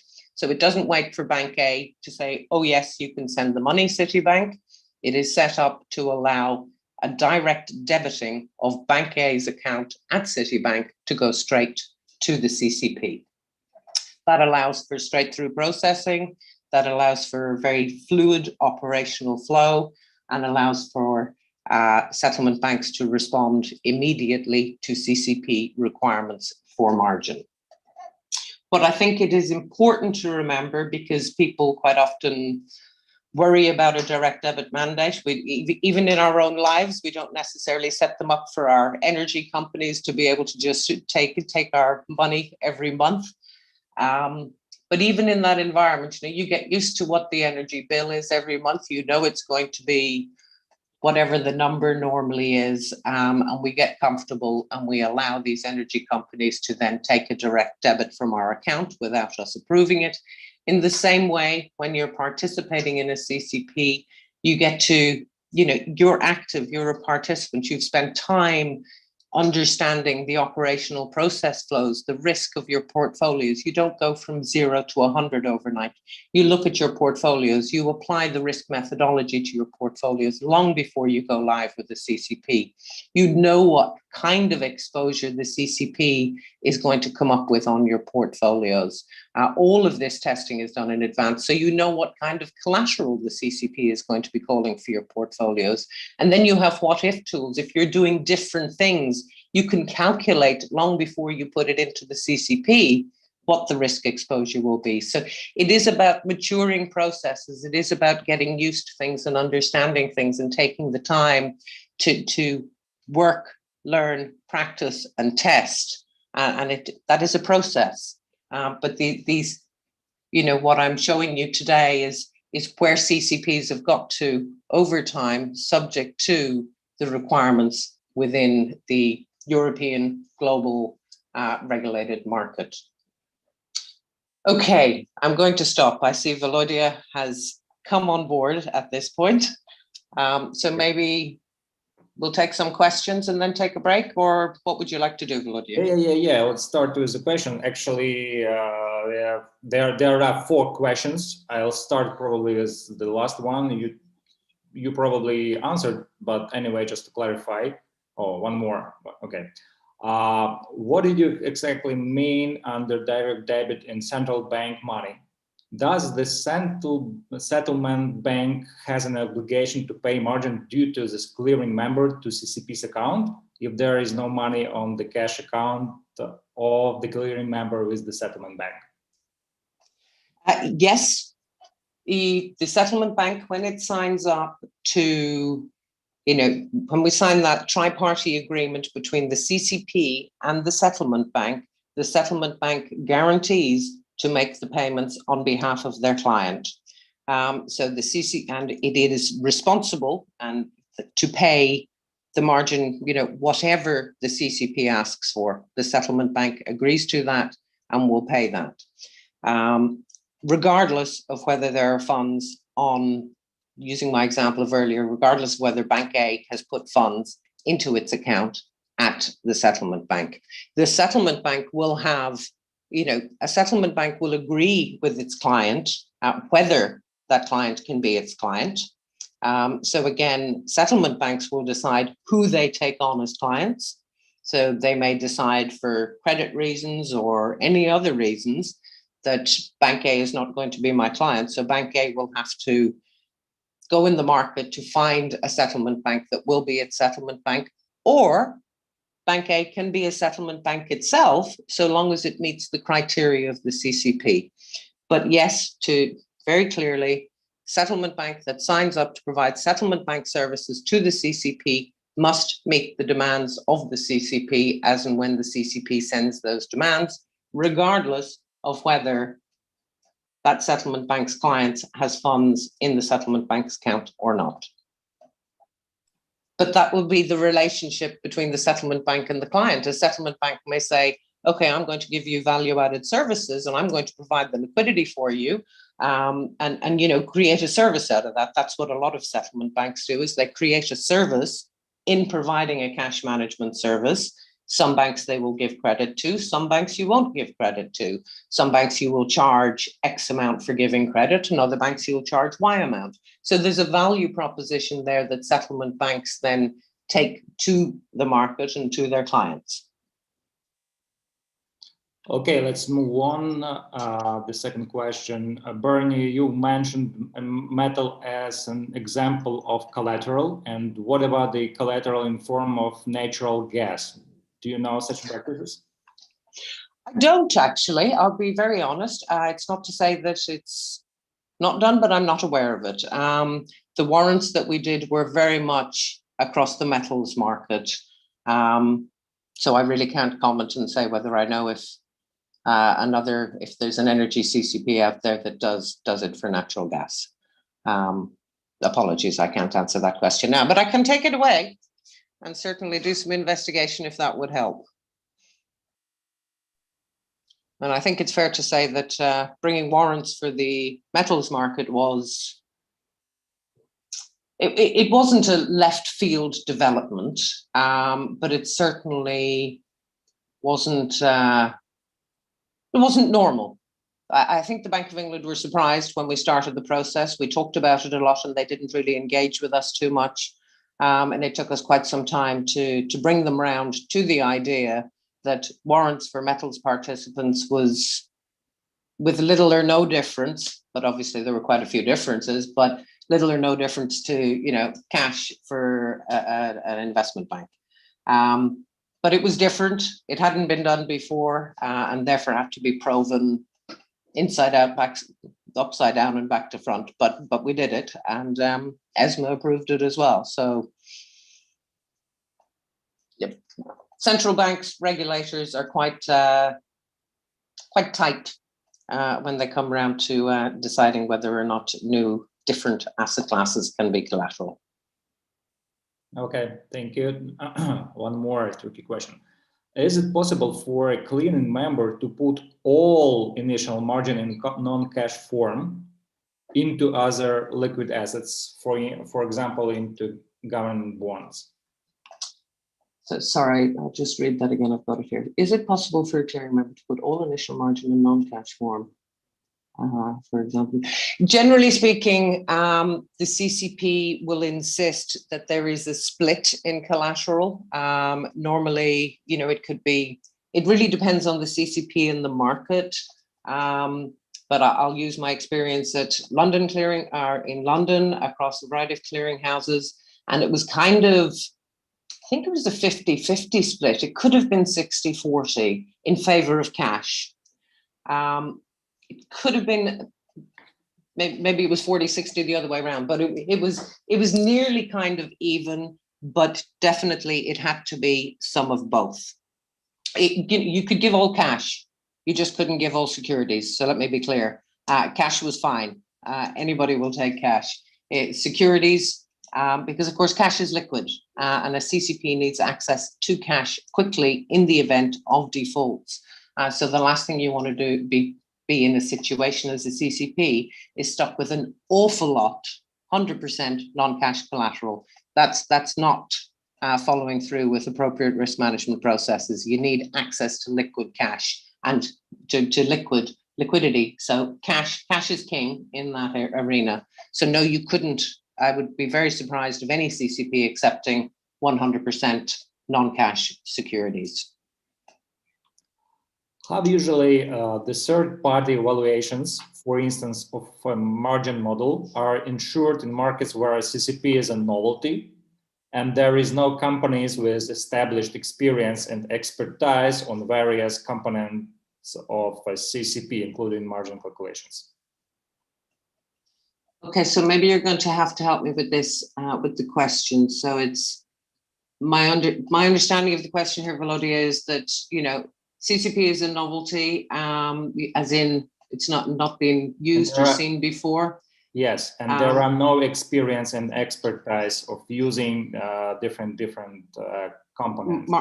Yes, so the question is, how do we get the market up to speed? How do we educate the market, train the market? I'm just not sure what the question is. The question about third-party evaluations. I mean, or probably. Okay, so third-party evaluations.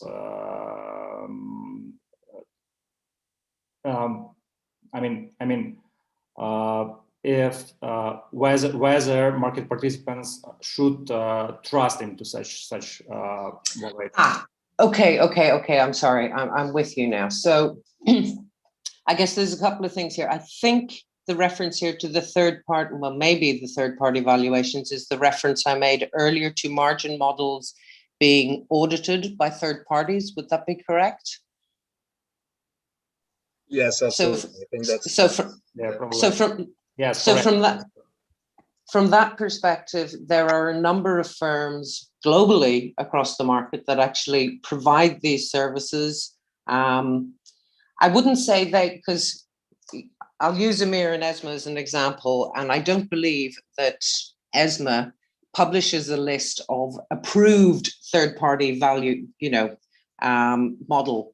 margin model valuation people, but there are a variety of firms across the market that specialize in this, and some of them are some of the big consultancy firms. They have a specific arm that does margin model evaluations.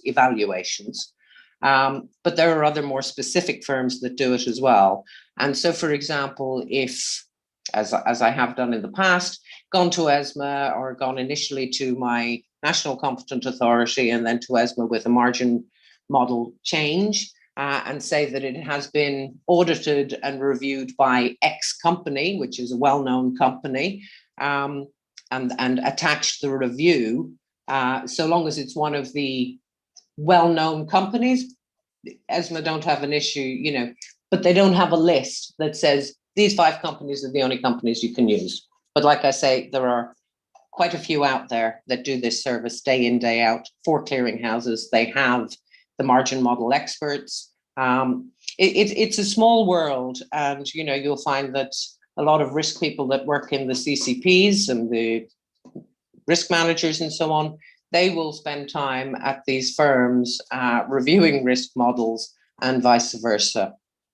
So from that perspective, third party, a risk model is a risk model is a risk model, regardless of the location and country that it's in. Yes, it will be manipulated to meet the market needs and the product needs and the unique nature of a market. But a span model being reviewed, it doesn't matter where it's being reviewed, so long as it is an appropriate third party. And as I say, there's many out there. Then I think there might be a secondary part to this question, which is maybe around proving the validity of the actual margin calculations. I think there might be a bit around that. And I suppose maybe just to talk to that, one of the things in leading up to a CCP, there will be a significant need in any market where, I like the term, where a CCP is a novelty. There will be a big learning curve, a big education, training, communication, consultation, really spending a lot of time together between the CCP and the market as the processes develop and so on. And one of the key things that most CCPs do first, or as a priority, is developing the margin model and allowing the margin model to be available to participants, to allow them to play with the model as well. And when I say play with the model, to put in portfolios of trades to understand how the margin is calculated and what numbers come out, and put in client portfolios and go through that process as the CCP itself is developing. It will go through a variety of versions of the margin model as it develops through the life of just from start to going to market with the CCP. And of course, over time as things change as well. So it's absolutely critical that market participants have access to the earliest established version of the margin model that would be used. One more question on risk management. How are concentration risks in the context of investing CCP's cash managed in an environment with limited number of reliable and liquid instruments to invest into? Yeah, that's an extremely good question. And I think, I used a couple of examples where in the UK and across Europe and so on, where you do have a more developed market.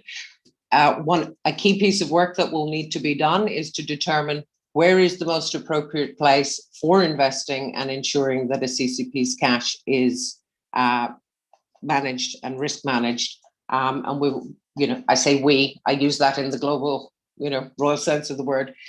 It will need to be investigated as to what are the options in the shorter term, what is available in the market, and as the market develops, allowing the CCP to extend its capabilities for investment. But obviously, you cannot invest in things that do not exist. But there are still options, even if it's at the central bank. So there are always options. It's just how diverse those options can be. And again, one will need to work through that and ensure that what is available is appropriate and again managed from a concentration risk perspective. But I can't create instruments overnight. But we're not going to create a CCP overnight either, which is a good thing.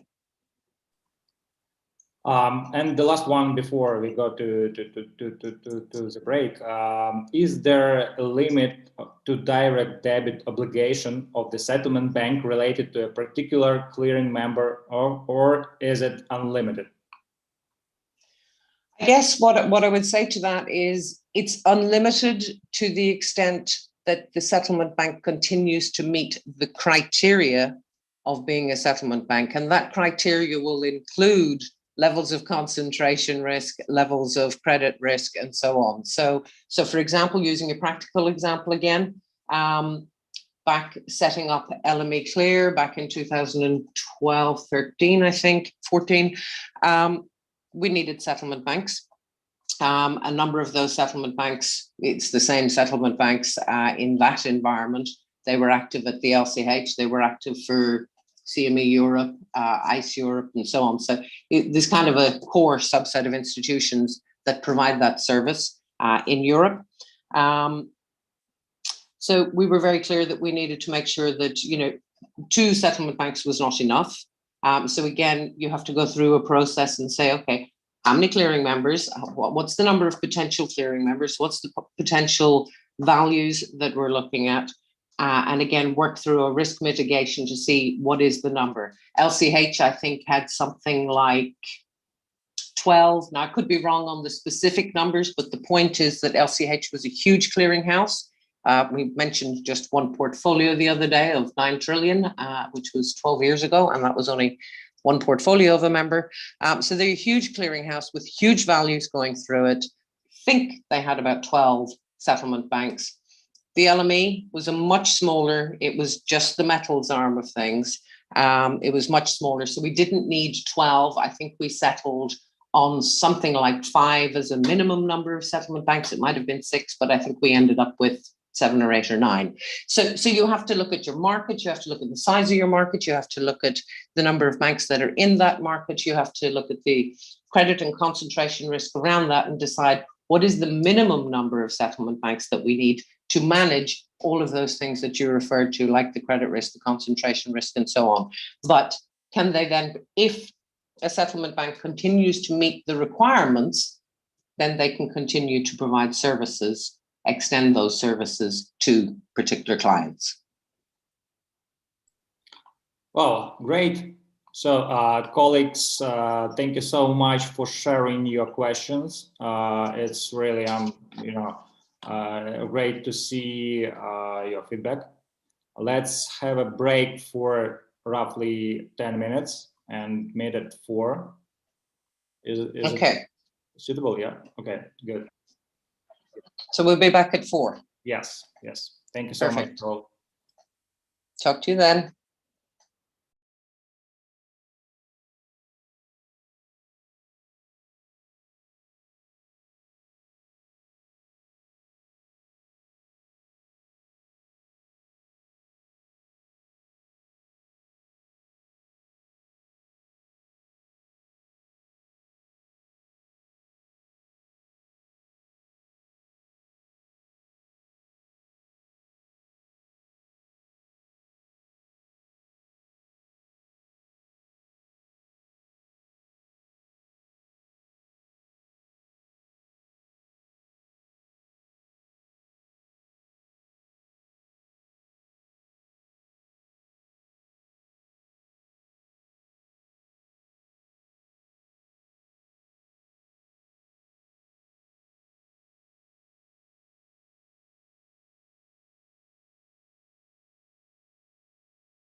Well, yeah, let's start. Bernie, there is one more question. Would you like to answer it now or during the next Q&A session?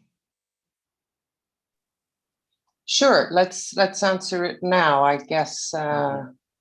So the question I'm is, assuming it's related to what we talked about. So yes, I can see it here, the obligation of a settlement bank, yes? Yes. So the question is Sure.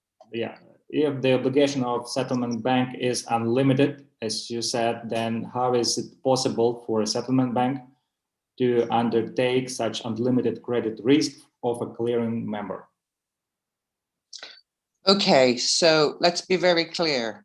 The unlimited nature is managed by both the settlement bank's credit risk appetite. So a settlement bank will decide how many clients it will take on to provide this service.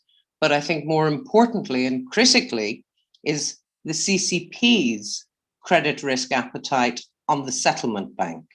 So it's unlimited by the restrictions only, well, a number of restrictions, but a settlement bank will decide how many people it will provide services to, but a CCP will decide the credit risk nature of the settlement bank, and a settlement bank will be monitored and approved by a CCP according to explicit criteria, which will include credit risk. A CCP will not take on that credit risk if they, by monitoring the settlement bank, they will only allow the settlement bank to take on as much credit risk as the CCP is happy to accept. So we have to be very clear on that. It's not unlimited.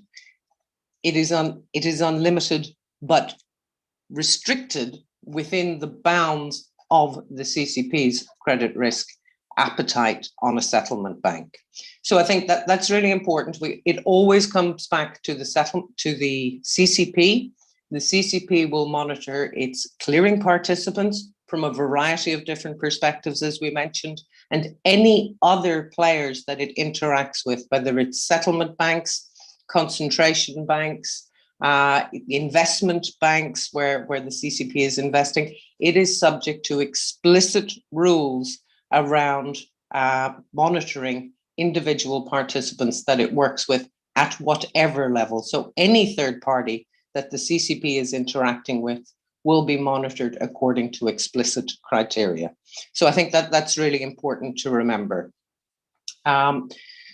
You know, around this whole settlement bank service and payment obligation, the whole purpose of this is to ensure that there is a secure, robust mechanism of cash transfer. So that's the driving force here.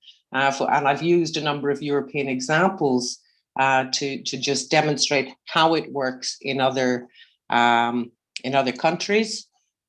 And using that, you know, the development of the whole settlement bank structure and the direct debit structure was really to ensure that you had the smooth functioning of payments, the guarantee of payments coming into the CCP, that the CCP was not dealing individually with every single participant and subject to the risks of every single participant. Even when you think about just normal day-to-day operations, banks, you know, a payment flow doesn't work. There's going to be an operational breakdown at within the payments infrastructure. These things happen day in, day out. The more you can limit that, and hence the benefit of the direct debit system when you're using central bank money, that then just increases the security of the payments. It increases the security of receipt of those payments by the CCP. But of course, it is all subject to explicit direct rules. And, you know, I would encourage you to just have a look at whether it's the London Clearing House or Deutsche Börse or anybody else. They issue detailed documents on how this works. And these documents are explicitly referencing the PFMI, the use of central bank money, direct debit schemes. I mean, a number of institutions have gone further, particularly in the securities settlements arena, where there's a power of attorney, that the CCPs have a power of attorney around moving securities and moving cash. And the whole purpose of these infrastructures is to allow the safe, secure movement of funds, cash, and so on. So a lot of places started when they started 20 years ago or whatever, and it was individual participants moving funds and so on. And it's just developed over time to make it more risk averse, more focused, but subject to criteria, but allowing that straight through processing, allowing that, you know, we talk about a CCP and it needs access to cash. A CCP cannot be sitting there if somebody's got a payments issue, not a cash issue, not a liquidity issue, a simple payments issue that the SWIFT message has, you know, been knacked and it hasn't gone out the door. The less people that a CCP has to focus on, so settlement banks, adhering to explicit criteria, providing services to the rest of the market. It's a business opportunity for settlement banks.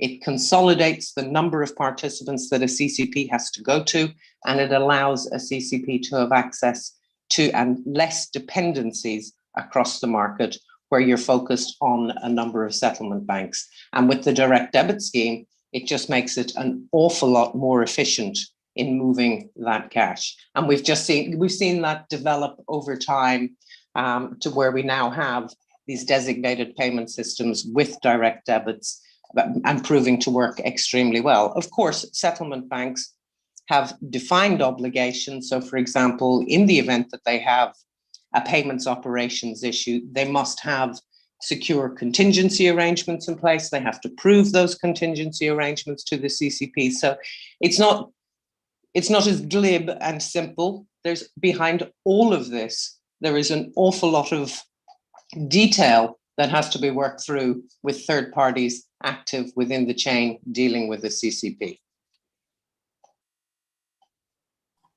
Well, great. I hope that helps. I hope so. So let's move on with the next topic, I think. Okay, I'm conscious that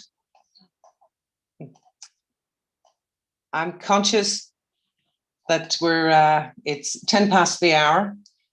So the next sections that we're going to cover is looking at clearing member considerations, participant considerations, and going through some of the detail around this. I think, like I just mentioned with everything here, you're getting kind of a 6-hour quick session on CCPs. I hope you're all aware that there's a lot more detail behind all of this. I've tried to elevate it up so it gives you some food for thought. There's a lot more detail around all of it. So hopefully it gives you just a good idea of the kind of things that you'll need to think about as this project goes forward. So looking at the next slide. So, you know, core components, again, I will go back to the PFMI and implementing a CCP in Ukraine. So what are the kind of key components that we need to be thinking about? What's going to impact us as players in the market? So, you know, core CCP capability, the energy markets, you know, seem to be the priority. So we get a foundational CCP multi-asset infrastructure in place, reflecting the PFMI, reflecting EMIR and so on. It doesn't have to be EMIR compliant from the start, but what is critical, I would suggest, recognizing the whole philosophy of developing the Ukrainian financial markets is that at least it's developed in accordance with those principles. It may not necessarily reach the standards of those principles as set out from day one, but it can then just continue to develop and attain those standards as the market develops. But it allows you to build up trust in the marketplace. So building that core CCP capability with the priority initially with the energy markets.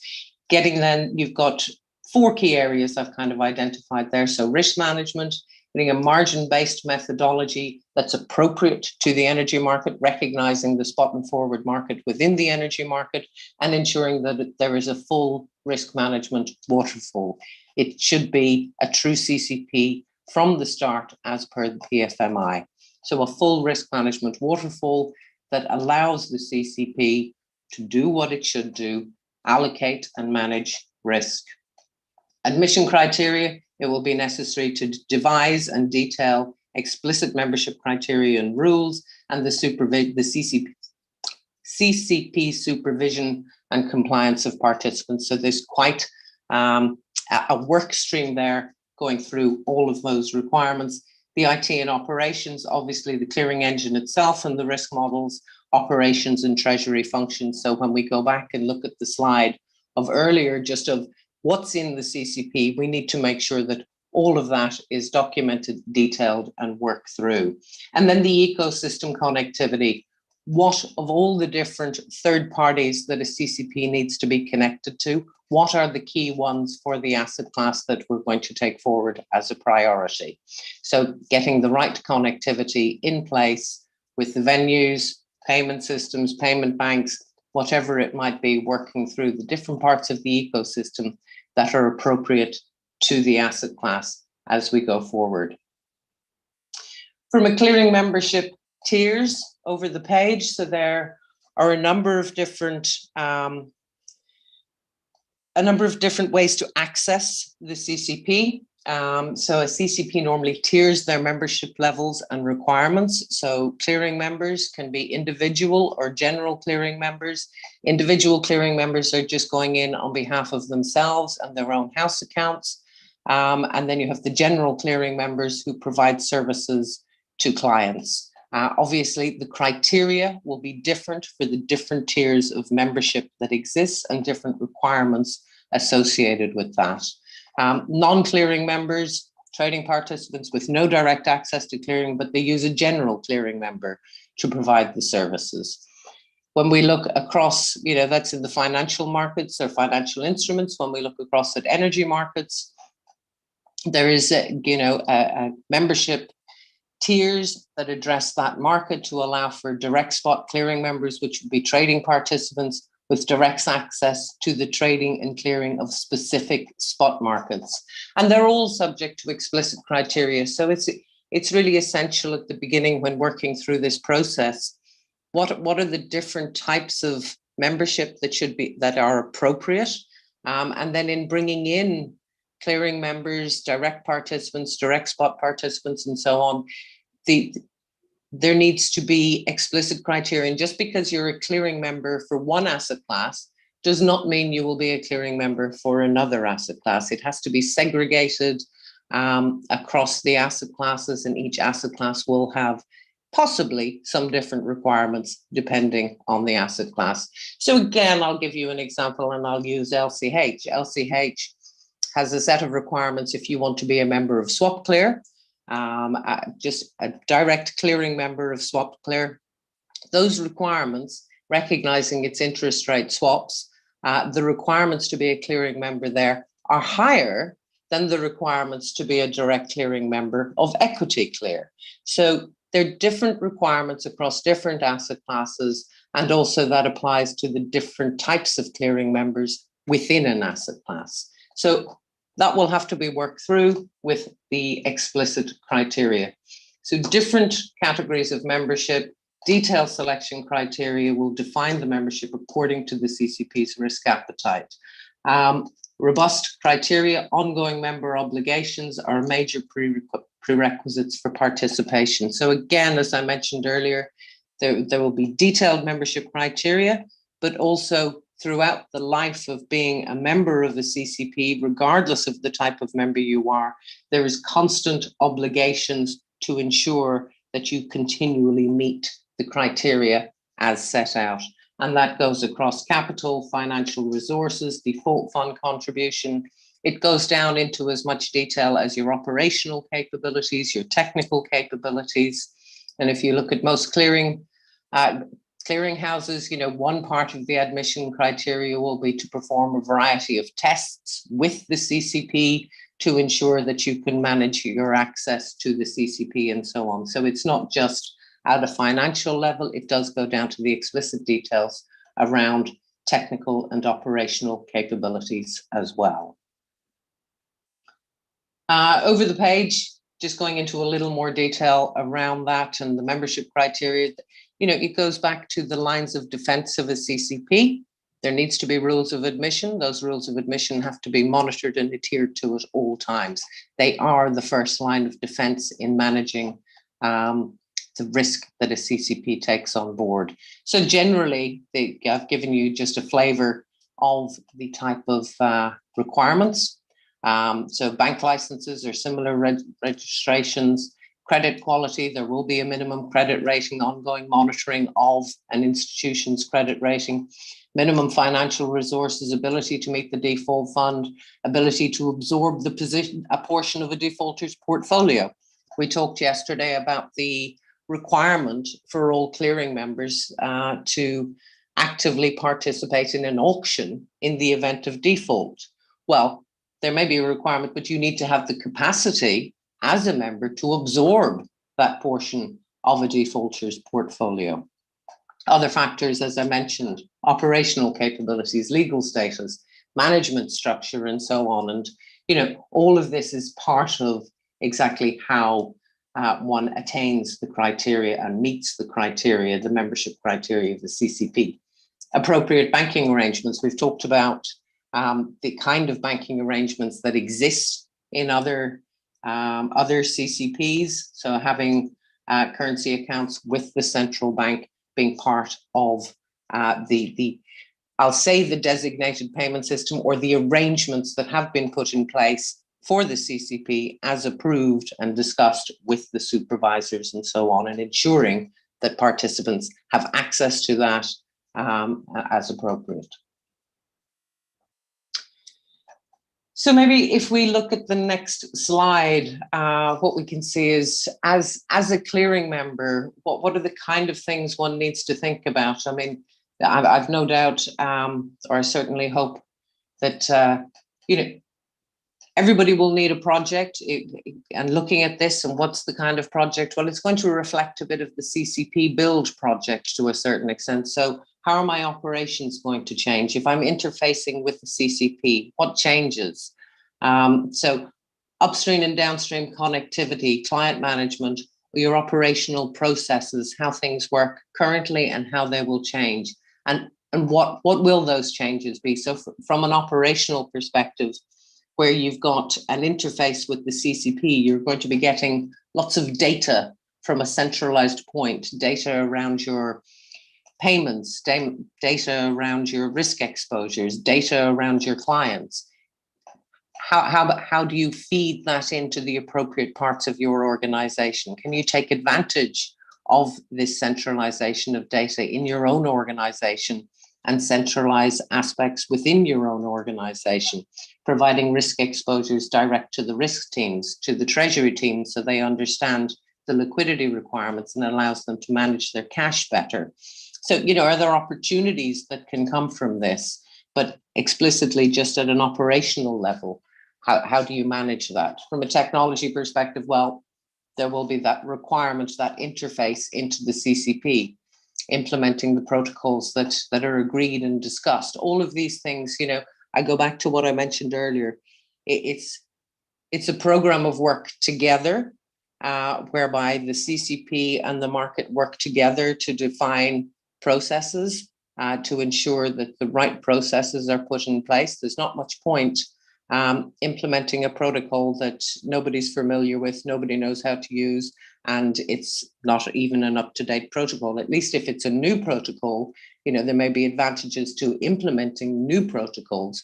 But, you know, that's a discussion, that's a process that one needs to go through as you start progressing this.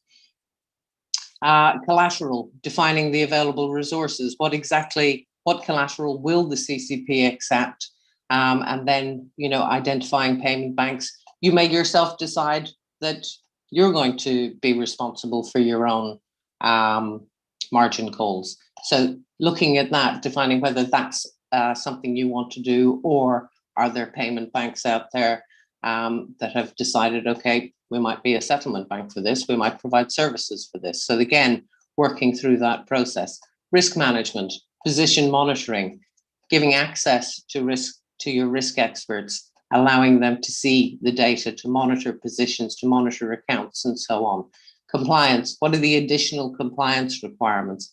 Membership, we've talked about the membership. How do we ensure that we have the processes and procedures to meet those competence requirements, to, you know, have the right people that are interfacing with the CCP, understanding the needs and requirements, and making sure that there's a relationship there between the CCP and the clearing participant to ensure that the right processes and procedures are in place.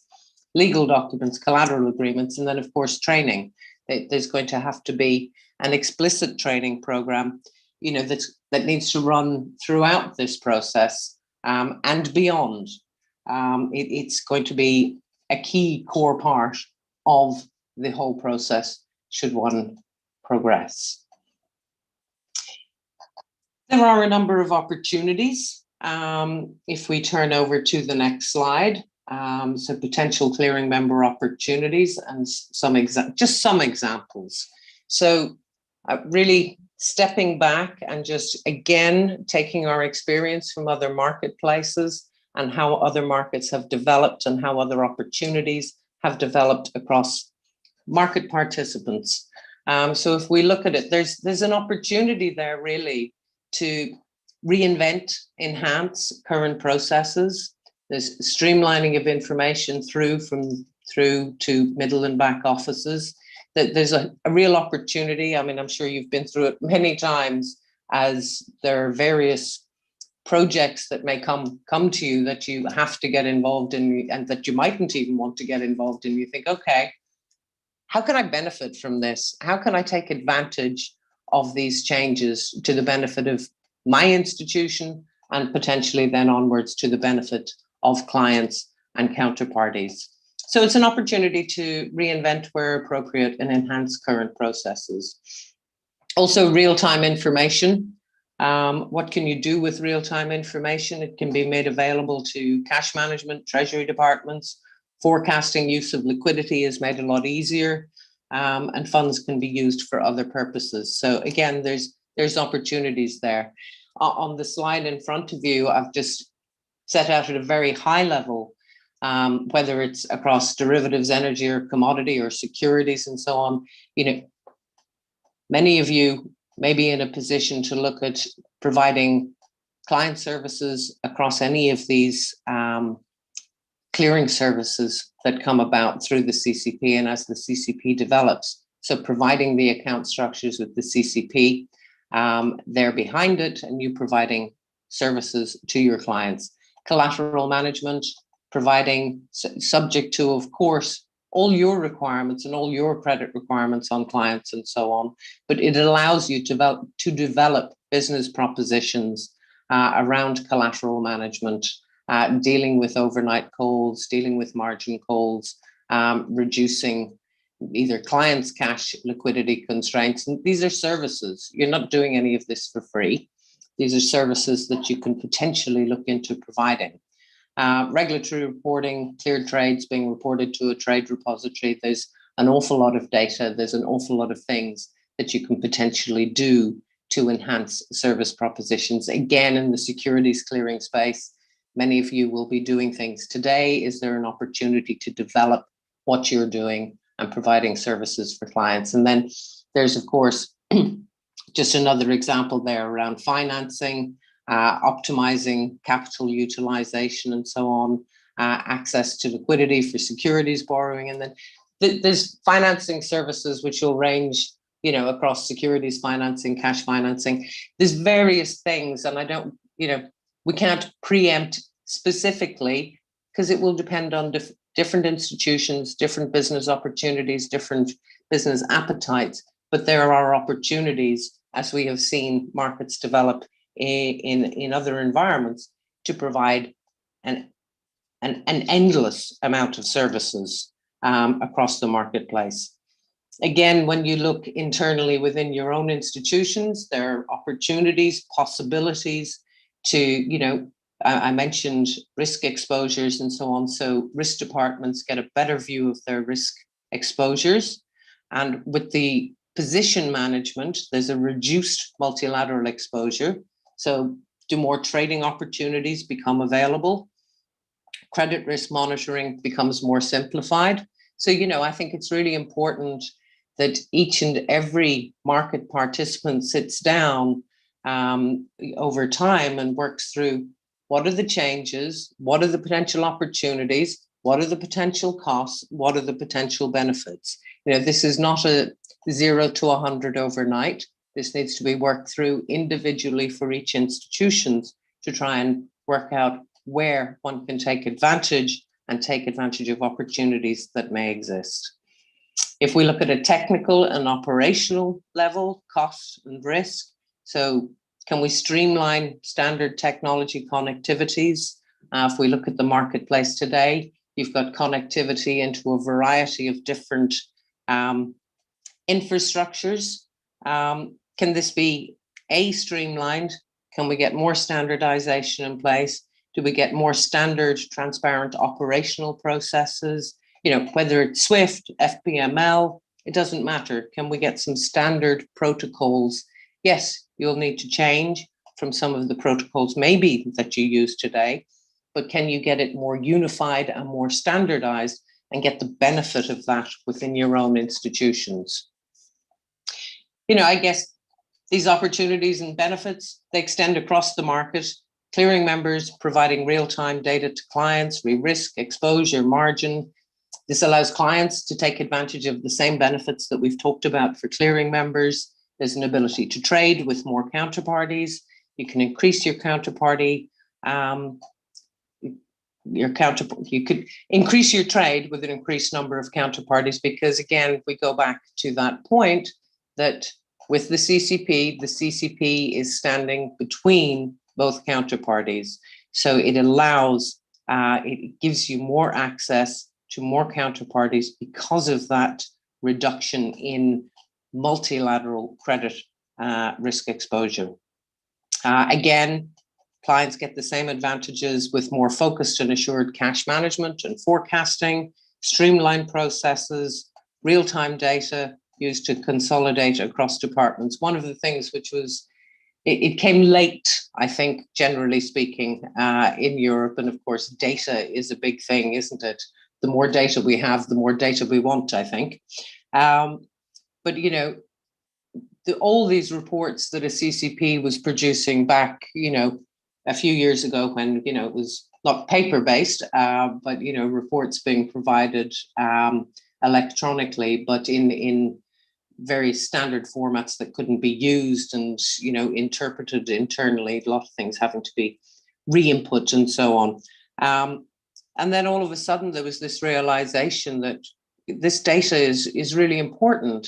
And the more we can provide it in a very streamlined manner, if you look at clearing members can get this data, split it up across their organizations to the right parts of their organization. You can do a lot more forecasting around the data, understanding your consolidated positions. You know, as you develop and get involved in more asset classes, you can see a much more holistic picture of what's going on. You can segregate client data. You can provide clients with updated data around everything that a client is doing with you. It gives you a lot of opportunity just even around the data. And it was just quite interesting back in Europe. It took quite a while for people to, you know, all of a sudden recognize the benefits of this. And now you see CCPs globally are providing, you know, streamlined data feeds where all this data is now available, and other third parties taking advantage of that and providing services across the clearing members. So clearing members have employed third parties to come in and take their data and slice and dice it and give it back to them, as opposed to doing it themselves. But, you know, that's just, you know, service provision, isn't it?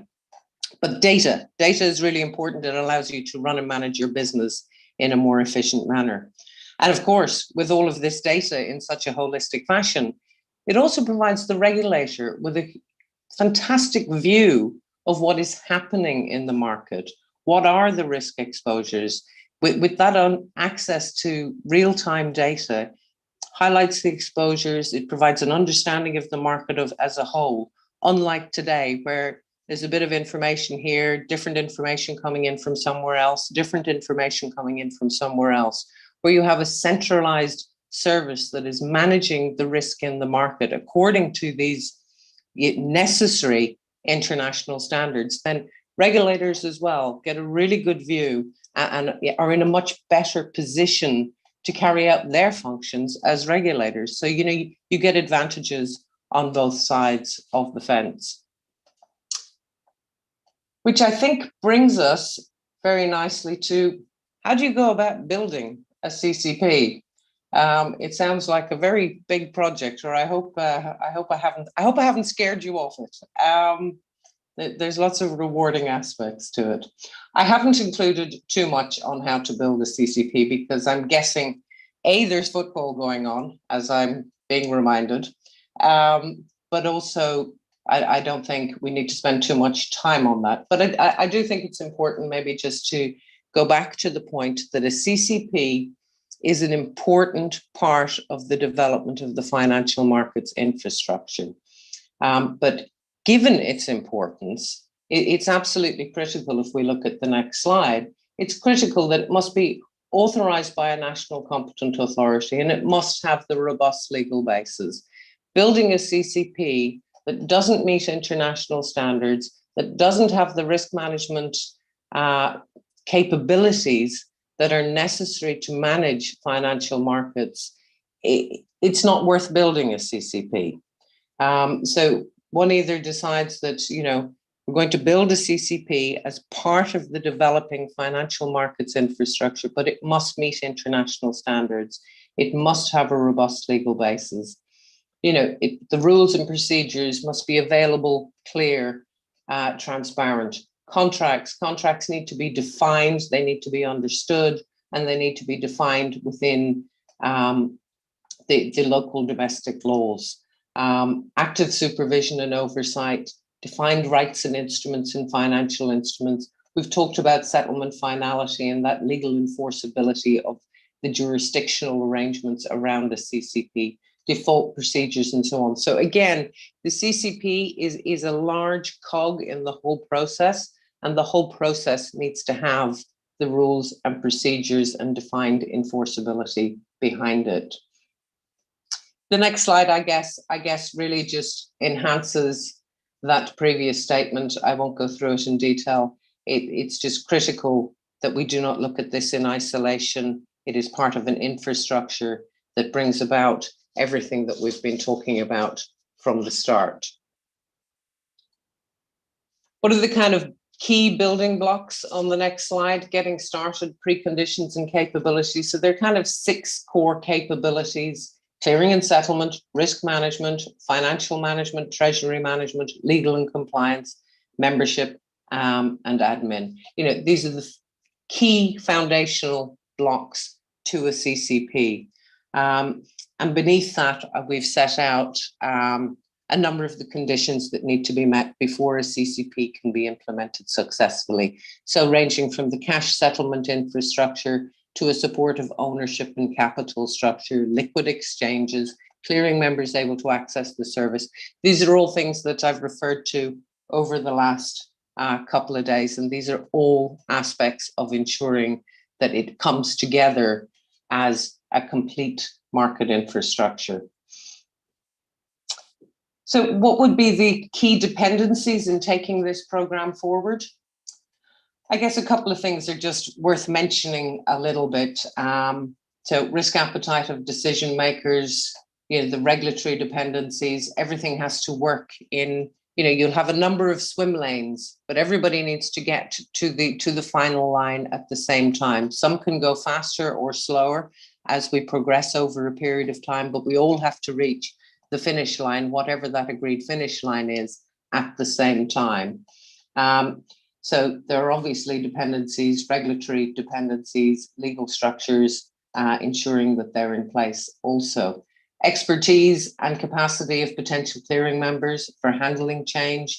What's that migration timeline from where we are today to get to where we want to be in the future? What's the current state of the legacy processes, interdependencies, interfaces? So that migration gap from where we are now to where we want to get to.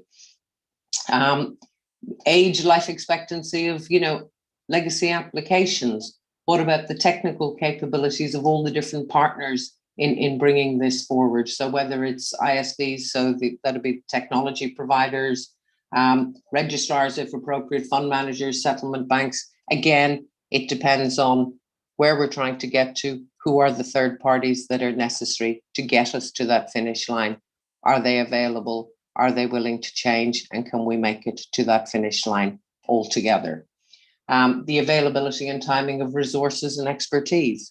There's a requirement on all parties in developing this new financial markets infrastructure to have the availability, to have the time, to have the resources, and to absolutely have the expertise and the time to share that expertise and go through a learning process to allow us to reach that finish line. So I think we've come to the final couple of slides. And what I've included here are a couple of things around key program risks. So, you know, if you think about this, if you're building building any project that you've managed, I'm sure you have a list of risks, you have a list of dependencies, you have a list of mitigants to those risks, and you have a detailed project plan. It takes time, effort, resources to allow you to develop any project and take it to conclusion. But there are always risks to every program. And what are the kind of risks that exist that, you know, just highlighting a couple of things here on the next slide around key program risks. So looking at national legislation needs to support the CCP. We've talked a lot about what a CCP does. Well, the legislation and the legal environment needs to exist to support. So whether it's the validity of netting or settlement finality or protecting the collateral and default fund resources held by the CCP. What do I mean by that? I mean that, you know, when a clearing member provides collateral to the CCP, that it cannot be clawed back. There needs to be, you know, we need to ensure that you have that supportive legal structure to allow the CCP to do what it needs to do according to the explicit regulations and supervision. Which leads very nicely to the next point, is that there must be appropriate regulations and a national competent authority, the regulator, to authorize and monitor the CCP. CCP must have its own legal documentation. We must have sufficient participants that have financial and operational capability to be members. There must be suitably qualified and experienced people to actually operate the CCP. I've talked earlier about, you know, the breakdown of the resources within a CCP, and I really only focused on the operational expertise managing the day-to-day and the risk expertise managing the day-to-day. Of course, there is another layer of people that work within the organization of the CCP, whether it's technical, managing software, and so on. So, you know, it's a full organization, and we need to have a full complement of appropriate staff. Price data. We've talked about the risk models. We've talked about the purpose of the risk models. Access to the appropriate pricing data for the CCP is, of course, also critical. The CCP needs adequate financial resources. I think it goes without saying, but, you know, I will repeat it again, that, you know, those financial resources must be available and it must have access to liquidity. That just brings us back and around about circle again to the whole purpose of the CCP, managing risk, allocating risk. So therefore it must have access to liquidity. And again, the legal infrastructure, the regulatory infrastructure must allow that to be the case. Again, CCP should have access to central bank money. We've talked of that. And also, of course, the appropriate software, networks, all of that in order to allow the CCP at a technical level to be secure, safe, and resilient. I talked a lot about the PFMI and about risk management frameworks and organization and governance and so on. But the IT, the technical capabilities, the software, again, all of that, the PFMI are very clear on the availability of the technical software of the CCP. They set out explicit rules on critical components of the CCP software and the timing in the event of some critical event at the CCP. Critical software needs to be back up and running within 2 hours under the EMIR requirements. So, you know, that there are things that a CCP needs to be able to do and needs to demonstrate that it must do. So it needs, when creating a CCP or even live CCPs today, if they're changing their technical infrastructure, it's a long process to ensure that the IT suppliers are fully conversant in the requirements under EMEA, and this is talking about European CCPs, to ensure that the IT suppliers are capable of providing the appropriate software and the backup and contingency arrangements in the event of a critical issue. You and I well know that technical issues occur, operational issues occur, and this comes back to risk management, ensuring that there are contingency procedures in place at all times for a CCP. And there's a huge part of the PFMI that is also associated with that. I just mention it because I know I've spent a lot of time talking about the risk management capabilities, liquidity frameworks, legal structures, but IT is as important, and it's not left out of the international standards either. So they were kind of a little summary of some of the program risks. As with every project, one goes about mitigating risks. So, what I've done on the next slide is just highlight a couple of things and how to mitigate some of the risks in order to achieve a successful transition to a CCP.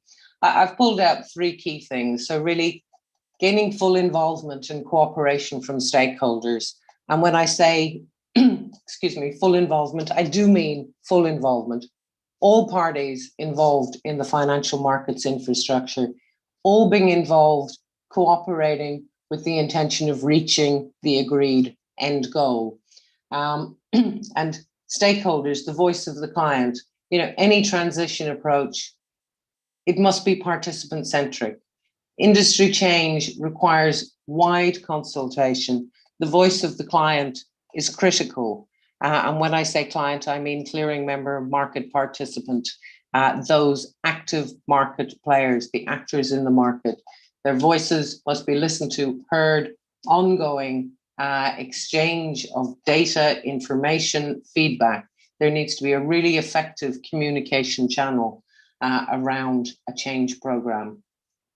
And of course, getting regulatory approval. It's absolutely critical to have exactly the same relationship with the regulators, ensuring early visibility of what's required to move forward, demonstrating an ability to manage an orderly market, ongoing dialogue. The sooner dialogue, not the sooner it starts, but the sooner that everybody is together with an agreed process of taking forward with constant dialogue, constant exchange of information, the more you can mitigate the risks to the program. And of course, business-led change. It's all well and good. IT is just one part of this process. Business-led change. What do we mean by business-led change? The changes in developing a financial market infrastructure is for the benefit of business development in the economy as a whole. And we need to keep our eye on the ball on that one and ensure that what are the end goals? What are the business outputs that this program is aiming towards? And we should set them out very clearly and make sure that we're constantly referring back to them, that this is where we're trying to get to, and this is the roadmap to get there. And they're just three examples of mitigating some of the risks that, again, a program like this will have an extensive number, and it should have an extensive number. You need to identify every risk, and then you need to go through it and identify all the potential mitigants, and then you need to actively mitigate them. Writing it down isn't good enough. Action is what one needs at the end of each of those. And if we manage to get through all of that, then we get to a point at the final slide here, which is the benefits. The overall benefits this program will bring to the market. I guess I'd like to think after the last couple of days that you could repeat them back to me at this point. But that there are several benefits: reducing the counterparty credit risk when they enter into transactions, improving the efficiency of the Ukrainian financial markets overall, facilitating that anonymous trading, which then allows for more trading, increasing the depth of the market and reducing the impact of systemic risk. We should never forget systemic risk and the issues that brings to a market. And it really does allow Ukraine to strengthen its service offerings, develop its business propositions across a range of asset classes and service. It provides that safe, secure, regulated environment for domestic and foreign investors. And I think, you know, this is one of the key things. It's a safe, secure, regulated environment for domestic and foreign investors. You know, bringing a CCP to the market, it's a big program of work. There's no question about it. It requires dedication, coordination across the financial market, and it brings no benefits if it's done in isolation. It needs to be done as a program of work with all impacted parties involved. It's a cog in the wheels. It's a very big cog in the wheels of an enhanced and secure financial market infrastructure, and that consolidated effort is required. You know, if it's to bring about the transformational change in the Ukrainian financial markets, and that transformational change in the Ukrainian financial markets moves to you and for you as market participants and players to get transformational opportunities. I hope today and yesterday has been useful to you. I think we've managed to finish with about 10 minutes to go. At this point, I'd like to say thank you very much for bearing with me. I see we've at least maintained our numbers, and I appreciate that, and I do appreciate your time. I'm very happy. Over to you, Volodya, if we have any more questions to come in at this point. Yeah, thank you, Bernie. Так, колеги, ви маєте можливість задати запитання, поки я не бачу на цю хвилину. Можливо, у когось є бажання або задати запитання, або прокоментувати.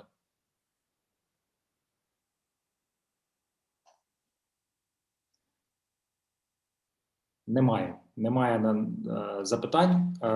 Тоді, я думаю, завтра протягом дня ми надішлемо до вас обидві презентації, і ви зможете користуватись ними. Я сподіваюся, що робота Берні була дуже корисною, і ви змогли більш цілісно подивитись на центральний контрагент як установу, яка управлятиме ризиками. І зрозуміло, що створення, розвиток центрального контрагенту – це процес, який займає багато часу, який потребує дуже багато зусиль, капіталу, фінансування і, саме головне, співпраці між усіма стейкхолдерами. Якщо є запитання...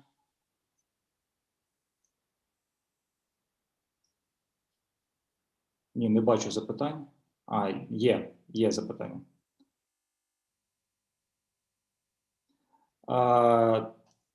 Okay, then. Bernie, yeah, finally we have the only question. If liquid exchange is a precondition to build a CCP, does it mean that it is possible to have a liquid exchange without CCP? If yes, do you know examples? Okay, interesting question. I guess what I would do first of all is I will say a liquid exchange, even if it's a liquid OTC market, but on an exchange, so let's just assume it's ETD or OTC, it is a precondition to the extent that if you don't have any trading, you can't clear it. And by bringing the CCP to the market and bringing the trading platforms, organizing the trading platforms in a manner that it feeds into the CCP. But, you know, you say, does it mean that it's possible to have a liquid exchange without a CCP? Yes, of course it is possible to have a liquid exchange without a CCP. However, in this current environment, in this regulated environment, it has been made very clear from a regulatory perspective that you need to have a CCP where you have a liquid exchange. So theoretically, yes, practically no, because it's been mandated globally that we must put X of trades must be cleared, and the very few that are left outside which so the remaining OTC trades that are now subject to the unclear margin rules, they don't have to go into a CCP, but there is margin that needs to be transferred between the counterparties. So simple answer, theoretically, yes, practically no, except for that small remainder in the market that is subject now to the uncleared margin rules.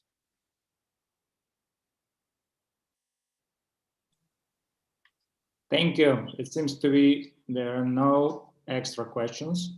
So thank you, Bernie, for your work, and thank you for your deep involvement into the Ukrainian context. I just want to thank you and express my gratitude, and on behalf of all Ukrainian market community. Отже, колеги, ми завершуємо нашу презентацію, нашу дводенну роботу. Дякую вам ще раз усім, що приєдналися, незважаючи на футбольний день. Ви сьогодні разом із нами. Ми поділимося з вами презентаціями завтра і будемо на зв'язку. Дякую усім. Wonderful, thank you. I just heard that you're 2-0 up in the football, so keep going. Well done. And I hope to speak to you all again soon. Thank you. Thank you so much. Bye-bye. Thanks. Bye-bye.